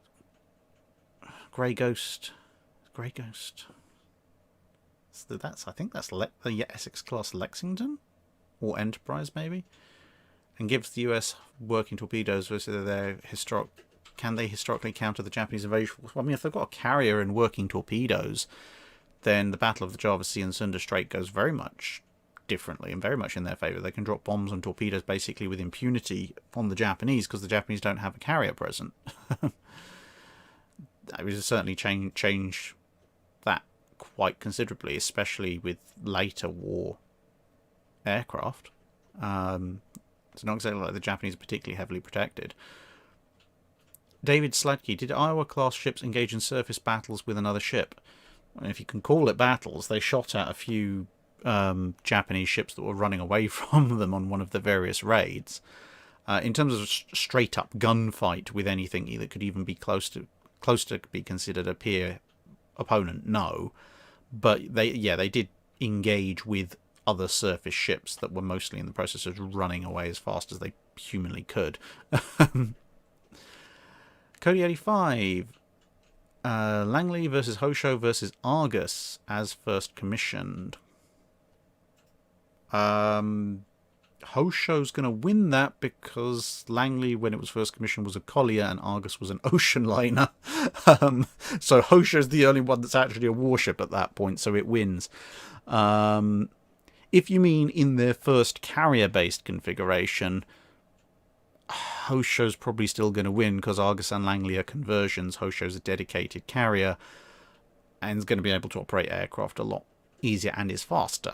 So Hosho generally holds all the cards, but slightly less cards when they're actually all in carrier form. Thank you very much, James P. Brian Smith, before entering the war, did anyone suspect how many ships the US would be able to build during the war? I don't know if they suspected exactly, but a lot of people suspected or knew that the US was a massive industrial giant ready to go. I mean, look at Churchill's famous, we'll fight them on the beaches, we'll fight them on the landing grounds speech. Notice the very end of it where he says, and even, which I do not believe for a moment, if this country or large parts of it should fall under enemy dominion, then the British Empire, armed and guarded by the British fleet, would carry on the struggle until, in God's good time, the new world, with all its power and might, steps forth to the liberation of the old. I think that's near enough word for word what he said. So, even Churchill, and let's face it, okay, yeah, Churchill had US connections, but Churchill was very much a British patriot. But Churchill was perfectly aware of the fact that the US could build up a war machine, even if, the UK had fallen, that could come over and crush the Germans if it so chose. Yamamoto was perfectly clear on what the US would be able to do once it built up as well. So yeah, I think most people were very cognizant of the fact the US could build up an absolutely almighty fleet. As for exactly how many ships they built and in what time, you'd have to look at intelligence estimates. Excuse me. Matt Clem, in the time periods you cover, what nation got the least bang for their buck from their navies in terms of overall effectiveness and relevance in war? I'd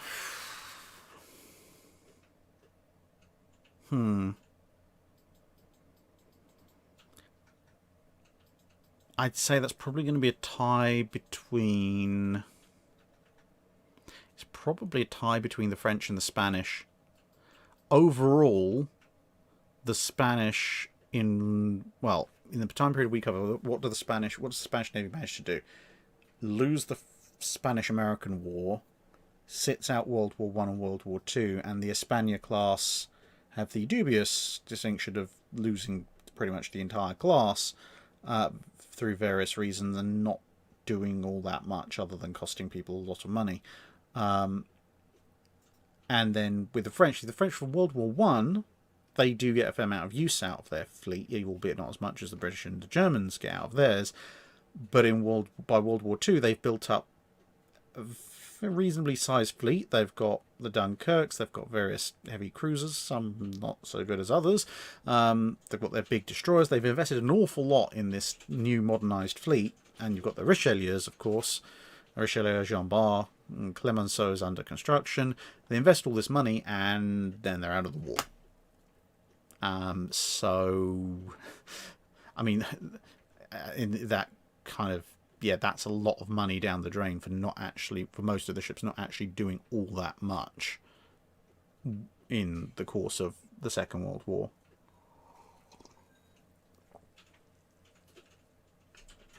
Dear. So.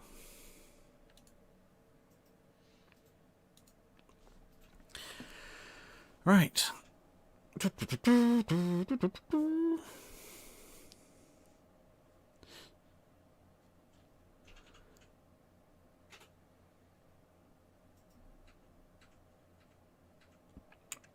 So I've apparently been jumped to the dinosaur responding part of things. How are we doing? Okay, I'm going to top up with the last of the Iron Brew. So, about 3 hours. It doesn't feel like that. I'm enjoying this. I hope you guys are. Audience numbers suggest that most people are. Maybe a few people got bored of the dinosaur conversation. Daniel Taylor says, not until he proves his knife skills, he almost took a couple of Mrs. Drack's fingers off. You think so? I'm not. I mean, yeah, you can debate whether the method of cutting that stuff was good or not. I know a few people say, oh, that was a really blunt knife. Well, no, actually, that knife was shaving sharp. It's just the dried salt beef was really, really, really tough. I haven't actually, Mrs. Drack. Yes, sir. Can you remember any times where I've actually cut myself with a kitchen knife whilst actually trying to cook? No, there was that time you were trying to open a can and you accidentally stabbed the webbing of your hand. This is true. Other than that, no. Yeah. So, I mean, and I do a fair bit of cooking, so, I mean, put it this way, there's a reason Mrs. Drack was trusting enough to have me operating a knife that close to her fingers, I would say. Is that not so? Yeah, I would have done a better job, but, you did okay. Yeah, well, you did grow up, skinning game and stuff in South Africa, so your knife skills are going to be a little bit better than mine in that respect. Yeah, I'm not going to tell anyone the story because, of course, it is a private story between me and Mrs. Drack. But I will tell you that our first meeting did involve her pulling a knife on me. Although she wasn't trying to stab me, don't worry. Although you might have thought about it. I don't know. Once or twice. Not necessarily our first meeting, though. There's a mystery for you to try and work out. Angelo Brotocal, did you see Scott Manley's video on NASA tracking ships? It's in my watch later list. So yeah, it is. I do need to watch that, but I have kind of my watch later list builds up, and then I'll do like a model painting session or something where I'll just have it projected to the TV, and I'll work my way through about a dozen videos. Salty Viking, Drac should go on a range with Matt from Demolition Ranch if he comes to the US again. I would love that. I love Demolition Ranch videos. They are completely crazy and also completely hilarious. Yeah, if I could get on there, that would be absolutely fantastic. I'm not gonna hold out any particular hope of that happening, but that would be absolutely hilarious. And I mean, I do plan to go to Texas anyway, to see USS Texas, so hey ho. A man can dream.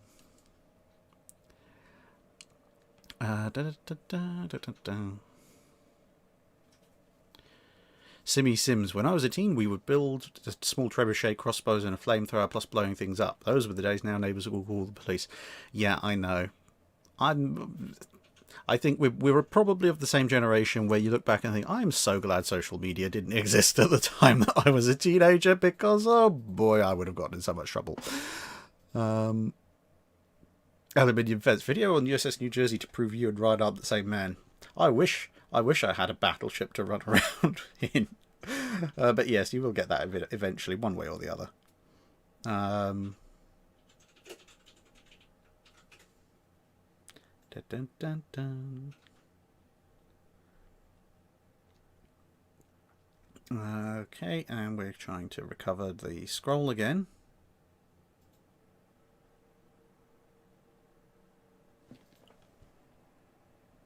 William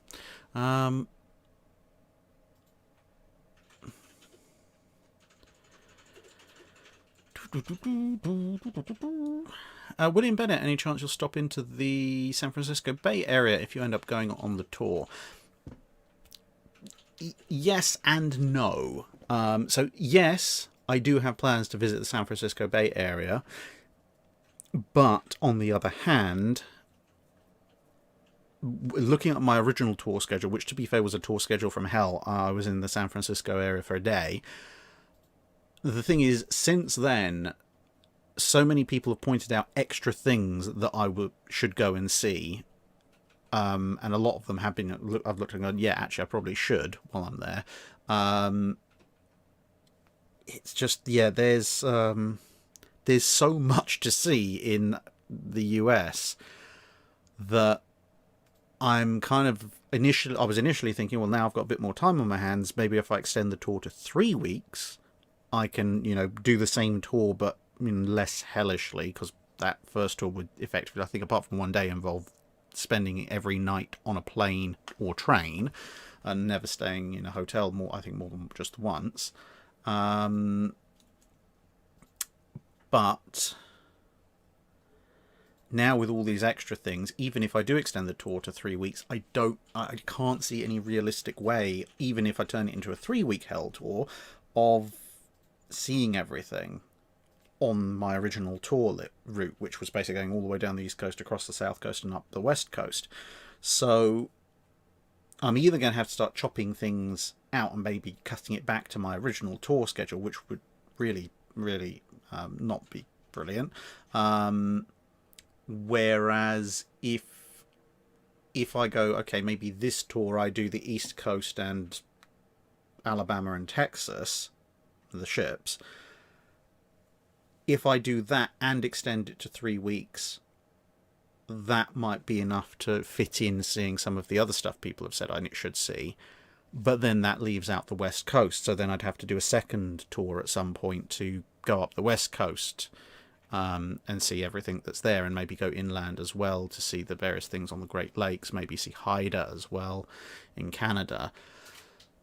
It's just a very difficult decision. I mean, yeah, sure, I'd love to spend a month there or whatever, but I've got to think about, one, the cost of all of that at once, and two, not being home for a month, and also, frankly, like a month's worth of videos plus probably a little bit so probably 5 to 6 weeks worth of videos once you take into account, preparations to leave and then decompressing, de-stressing, coming back and unloading everything, all the footage and everything. That's a lot.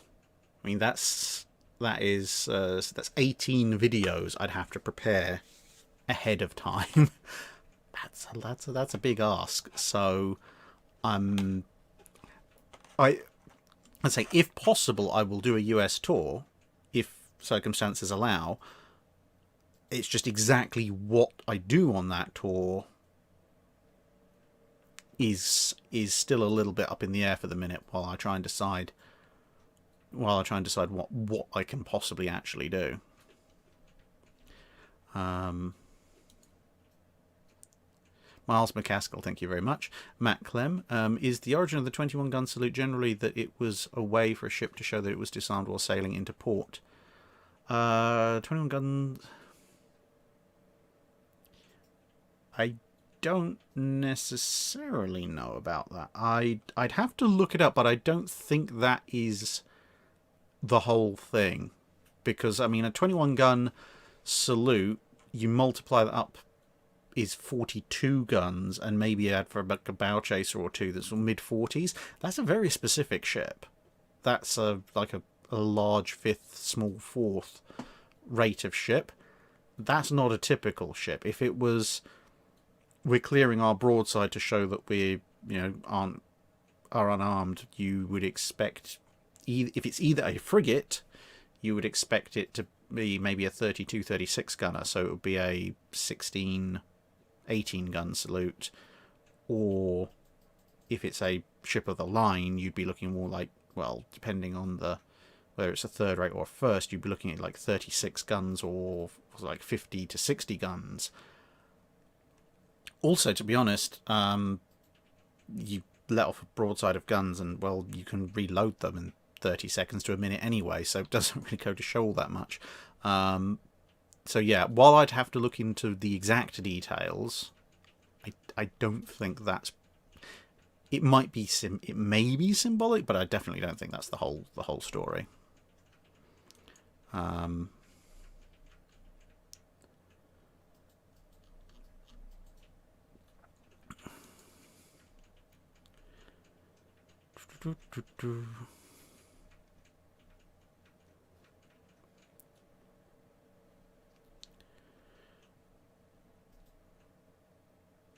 Right, and everything has scrolled again, so let's try and scroll back up and find how far up we are going.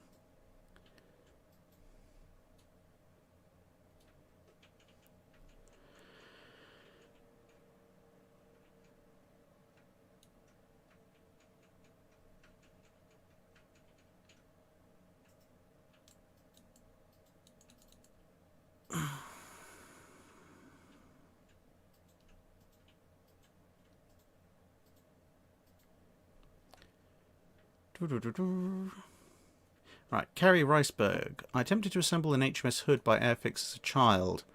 I cursed the quality of the kit and it was tossed the kit out. Did you have similar issues? Some ship model kits are a bit of a pain, I will admit. A lot of the time it actually depends, I think, on the age of the mould relative to the number of kits produced, because the mould starts to degrade and you start to get warping issues.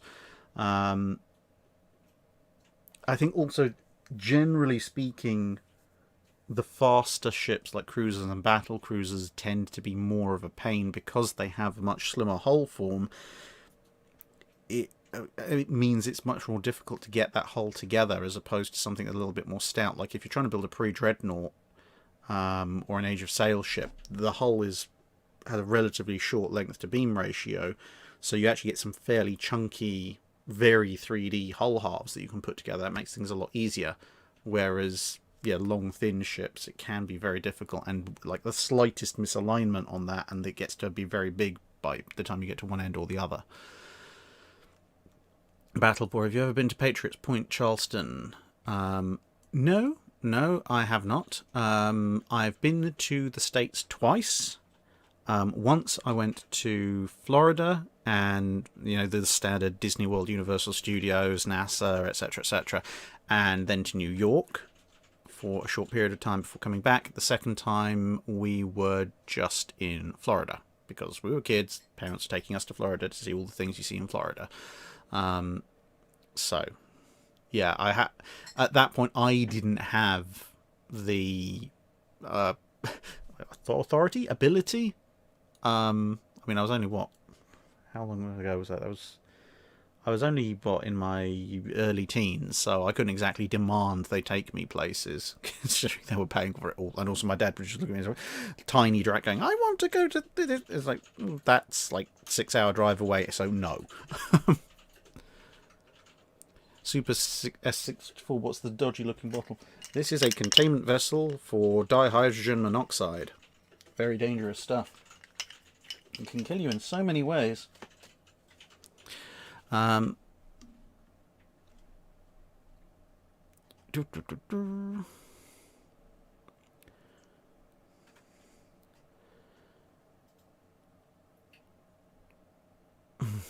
Lots of lawn dart jokes. Yeah.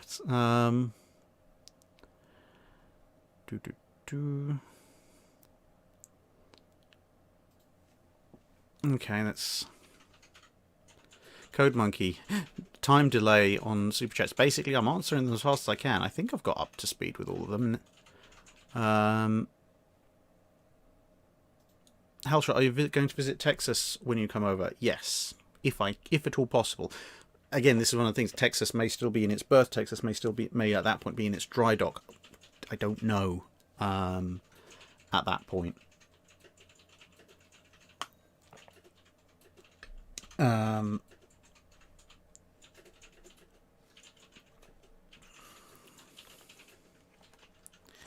Sea Dodders can't see the keels of Vanguard or Wisconsin standing up to modern torpedoes, especially when they're bypassed TS. That's mainly the problem. Modern torpedoes do bypass the torpedo defense system entirely. Amnook, how's your Greek fire project going? On the one hand, I'm still here and have all my limbs and have not set myself on fire, so that's good. On the other hand, I haven't managed to recreate Greek fire as it was described yet, which is not so good. But it has been fun so far, and I am still trying.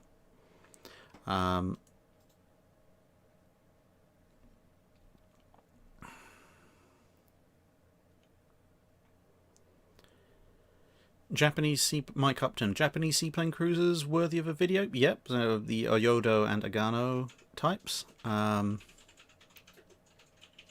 Boreas Real saying, as a Schleswig-Holsteiner, you saying Schleswig-Holstein makes me very happy. Well, I'm glad it makes someone happy. I feel like I'm trying to pronounce enuncia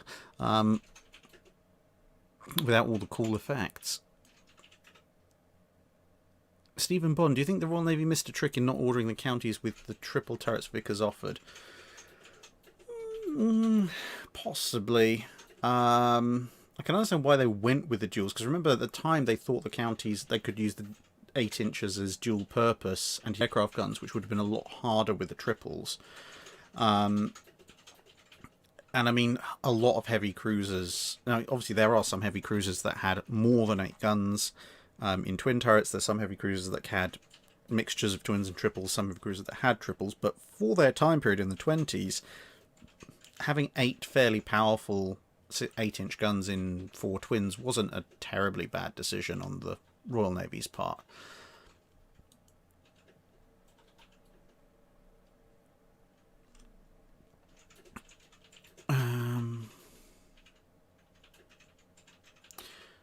What are Greg saying? The Texas is currently closed for repairs and trip to the IDOC. Yeah. Right.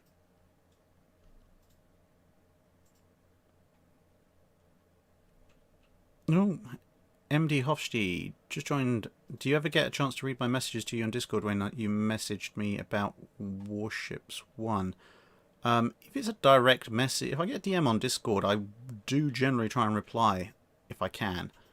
As for specific messages within the general Discord chat itself, it's how fast does the Discord chat move? But yeah, if you've sent me a DM, I would have read it and hopefully replied to you, unless I completely messed up somehow. It's 22:21. We've been going for almost 3.5 hours, so I think I'll probably wrap this up at 3 hours 30. So, Jake Miller, how many of Space Pick Shovel's posters do you have? 9, I think. I was framing up the last 3 that I bought a couple of days ago. So yeah, I think 9.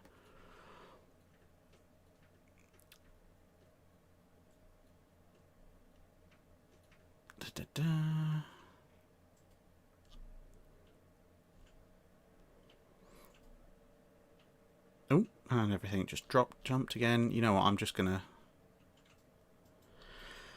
take the questions from this latest jump, because yeah, scrolling back is just wasting a lot of time, which is not worth it at this point.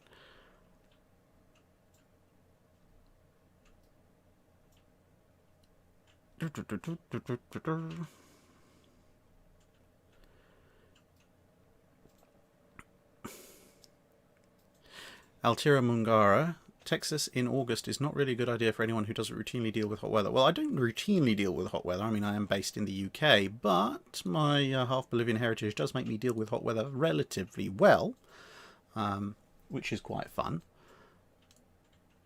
I don't sunburn easily for some weird reason of genetics, which is a bit odd because my middle brother is darker than me, and obviously my mum, being Bolivian, is much darker than me, and therefore theoretically should deal with the sun a lot better, especially since my mum spent like the first 20 years of her life in Bolivia, and yet they burn before I do. I think I've only burned like 3 or 4 times in my life, and in all of those cases I've generally been doing something particularly stupid, like staying out in absolutely broiling heat for hours or even days on end, going, ha, I'm immune to everything, I don't need a sun hat because I'm a stupid teenager, and then turns out I may be very resistant to sunburn, but I am not immune.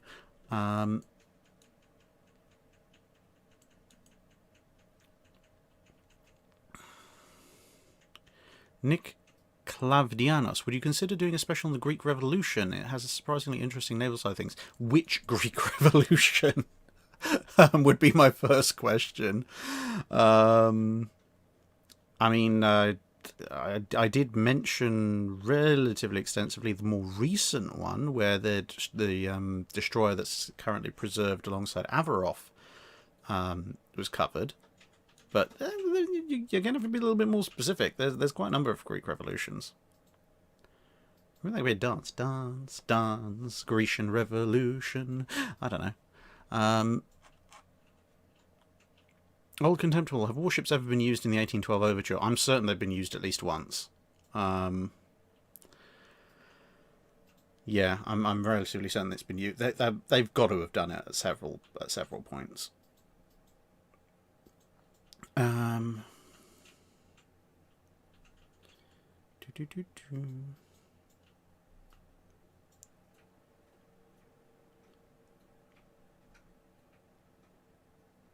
Just scrolling through general chat.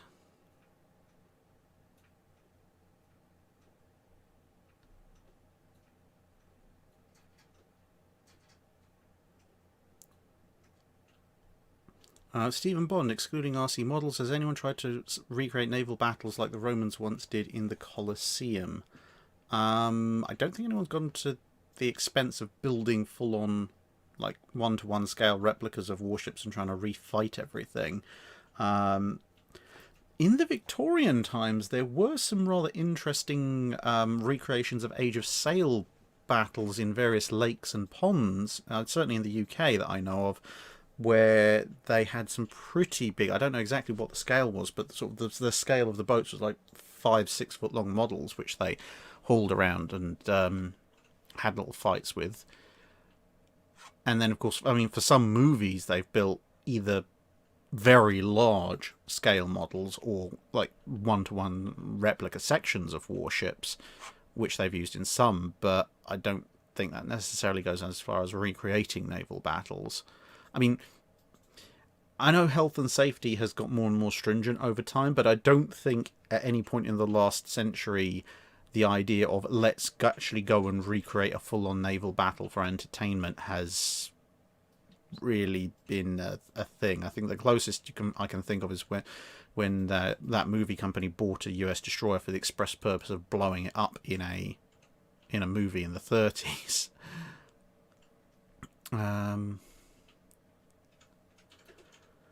Plans of ships, Mike Upton. Plans of ships aimed at model builders. Best source.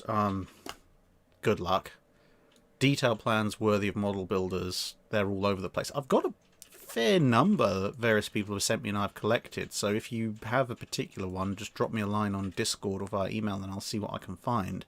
I think I've got about 400 or 500 different ship plans at this point. That might be helpful. But yeah, plans aimed at model builders, I don't know. Plans would be useful for model builders. There's quite a few. National Maritime Museum has a lot of ship plans that you can get hold of. They're a little bit expensive, but you can get hold of them. They're copies of the originals. Obviously mostly British, but a lot of them are from a period when Britain was building a lot of ships for other nations as well.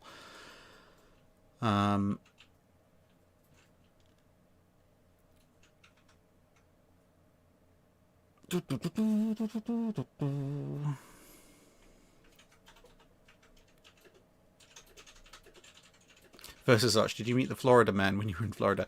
No, I didn't really. I just got very annoyed with the fact that every drink was made with corn syrup and didn't freeze properly. And I missed a space shuttle launch by like 2 days. That was really irritating. Oh wow, that was a... Don't know what happened there. Maybe there's a correction to be made. So about 6 minutes to go. Puffy Merc, do you plan on doing a video of the Prince of the Duke of Edinburgh's naval career? Yes, in about a month or two. One, because I've got to put it together. I've had a draft script on ice for a while, but I do need to update it and refine it a little bit. And secondly, tempting as it might be, personally, I understand like people's reactions may vary somewhat on this, but personally, I feel like jumping in. I mean, especially like if I'd done it this week before the poor guy's even been buried, jumping in and just going, oh yes, well, Prince Philip is dead. Right, now here, have a video on his naval career. Everyone come watch it when it's in the news. That feels very crass and opportunistic to me. Obviously, freely publicly available information, etc. That is one thing people need to know about his life and career and everything that he did, a lot of which normally gets overlooked. But yeah, just for me to do it that quickly, I don't feel particularly comfortable with it. I think let the period of mourning pass, let things get a little bit brought back to normal, and then hopefully the video I can produce will be of a higher standard anyway, which will be a more fitting tribute, and B, it means that if I publish it in a month or two, then if people want to watch it, they'll watch it. They won't just be clicking on it because it's a current news item, which, again, I think is more appropriate. I don't really want to just grandstand and say, oh yeah, look at me, I did a thing about the current news event. That doesn't sit right with me, given that. Yeah, given the character of Prince Philip himself, it's just, yeah, I don't necessarily like it that much. But I mean, yeah, as I say, people may agree or disagree with it, but that's just me. Sorry, it's something I'm not so comfortable with jumping on like that. Dr. Clark helpfully has linked me to National Museum of the Royal Navy, talking about the 21-gun salute. Okay, so discharge all their guns to seaward on arrival, thus indicating to the authorities ashore their guns were empty and their visit was peaceful. Okay, so some symbolic. That gun salutes always consist of an odd number of rounds, as even numbers were used to be reserved for occasions of mourning, i.e. grief, not day sunrise. Nowadays, 2 or 3 guns fire 21 charges instead of 21 guns, because finding 21 guns these days is apparently quite difficult.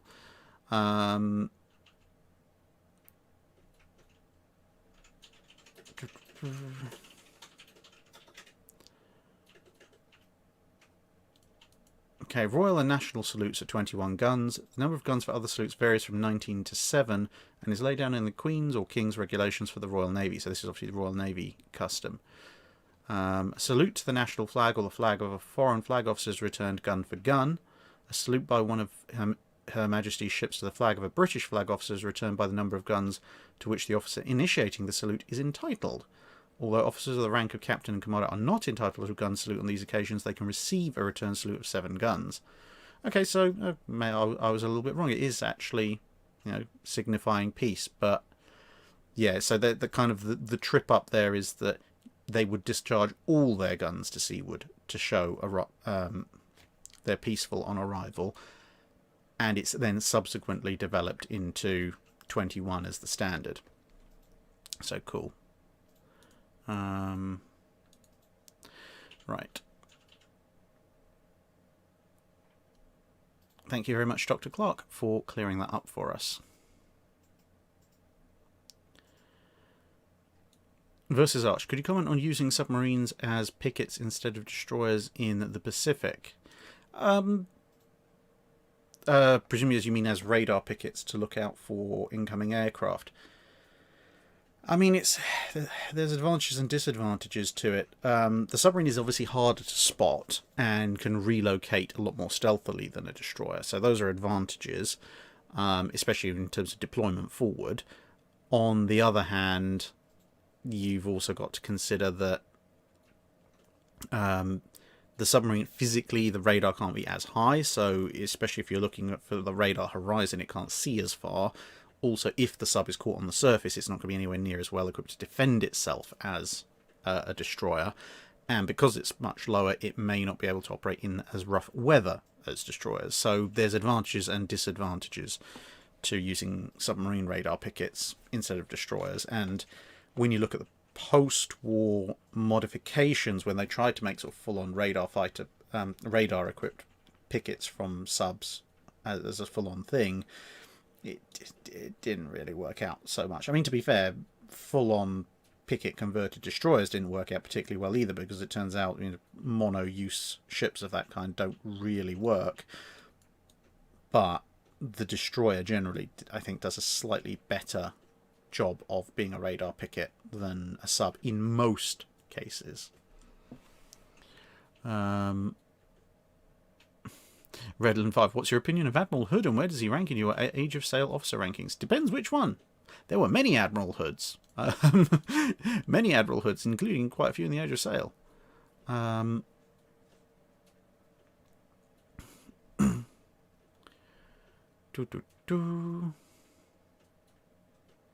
Okay, we just hit 3 minutes 30 and I've got the last bit of my iron brew.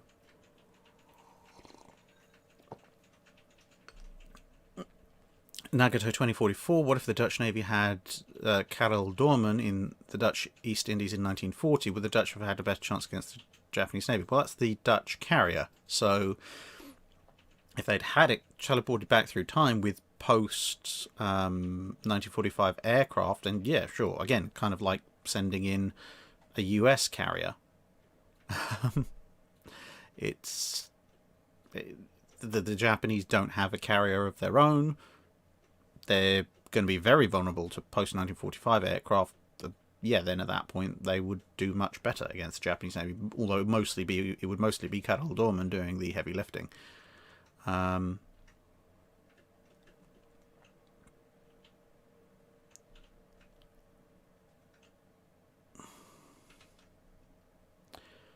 Right. Patrick Clayton saying goodbye. Okay, so I'm going to wrap it up. I'm going to do 3 more questions. Is that Mac? Mrs. Drac, is that Mac? I think she's absorbed in a game of Warframe. So I can just hear a gerbil frantically digging at cardboard. I think it's Mac the gerbil.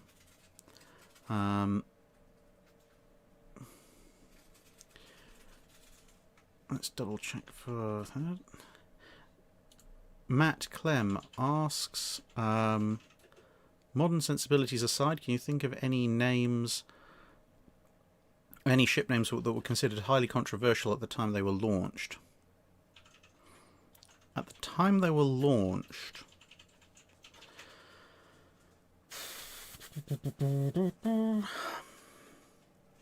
Off the top of my head, not particularly at the time. There were some really controversial choices that were headed off at the last minute. Churchill wanted to name one of the Queen Elizabeth's Cromwell, and the King kind of took one look at it and went, no, you're not doing that. Yeah, I mean, the decision to name especially large warships is usually a fairly well considered one, so there may be some debate over whether this name or that name should have been used, but in terms of someone people going around and saying, oh, you shouldn't have used that name, off the top of my head, I can't think of all that many where people are just completely up in arms about it.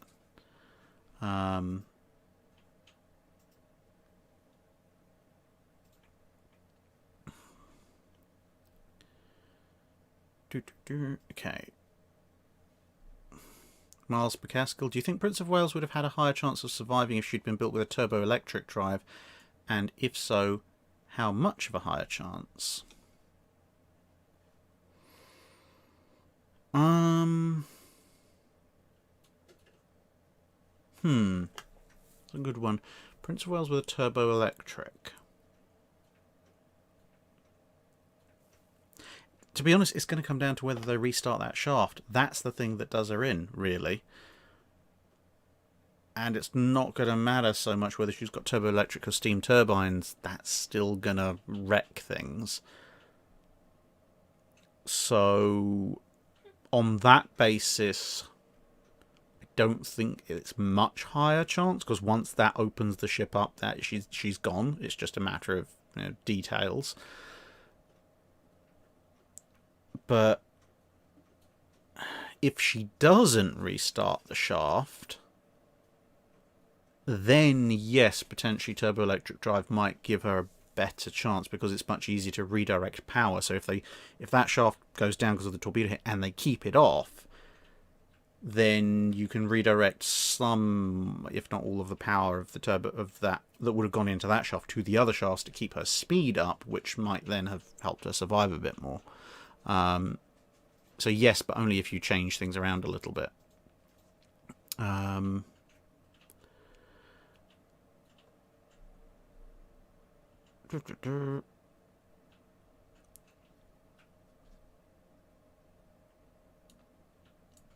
Okay. Crowbot79, with your Bolivian heritage, are the gerbils for eating? No, that would be guinea pigs. And no, I haven't owned a guinea pig, and I have no intention of eating a guinea pig either. Poor things are very cute. I have seen wild guinea pigs. They're quite interesting. No, I like my little gerbils.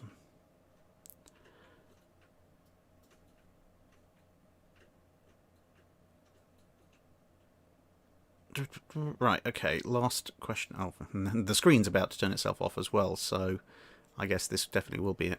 Dylan Glasbergen, who would win in a fight between a Montana and an N3?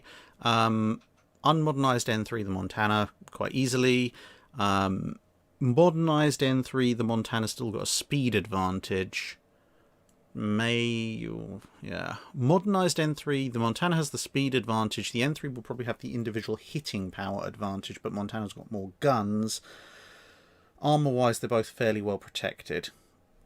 So, probably still a slight edge to the Montana, mostly due to the ability to dictate range, because the gap in speed is relatively considerable.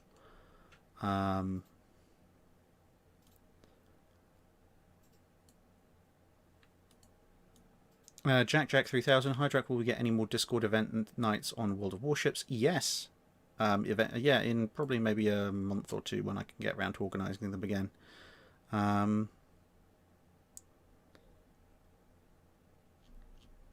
And final question. Since this seems to be very popular. High Sea Lord Drac, where would you post Admiral Jingles in your service? Well, considering Jingles has been in the Navy and has a rank, I suspect if you can persuade Jingles to be an officer, he would outrank me, because, you know, he actually has more service time. As in, he has service time behind him. So he would be sending me to various postings. So on those grounds, I don't want to end up antagonizing the future Overlord. But if somehow I end up in charge of the posting for Admiral Jingles, well, considering his career, I'd put him in charge of the Admiralty Signals Office. Then he gets to give the orders instead. Yeah, so... and yeah, Counterface, what's the next Armor Admiral stream about? Battles of Narvik, I think. Possibly the Norwegian campaign as a whole. So I'm going to wrap it up there. Thank you very much, everybody, for sticking with this prolonged Lord High Admiral Naval Chat. It's been a pleasure talking to you. Sorry I haven't managed to catch everybody's questions, but as I say, there's so many of you and so much discussion. It's great, but it also means the live chat sometimes skips forward and I lose stuff. So, with that said, we will sign off with a few moments silence in memory of the Lord High Admiral Prince Philip, the Duke of Edinburgh.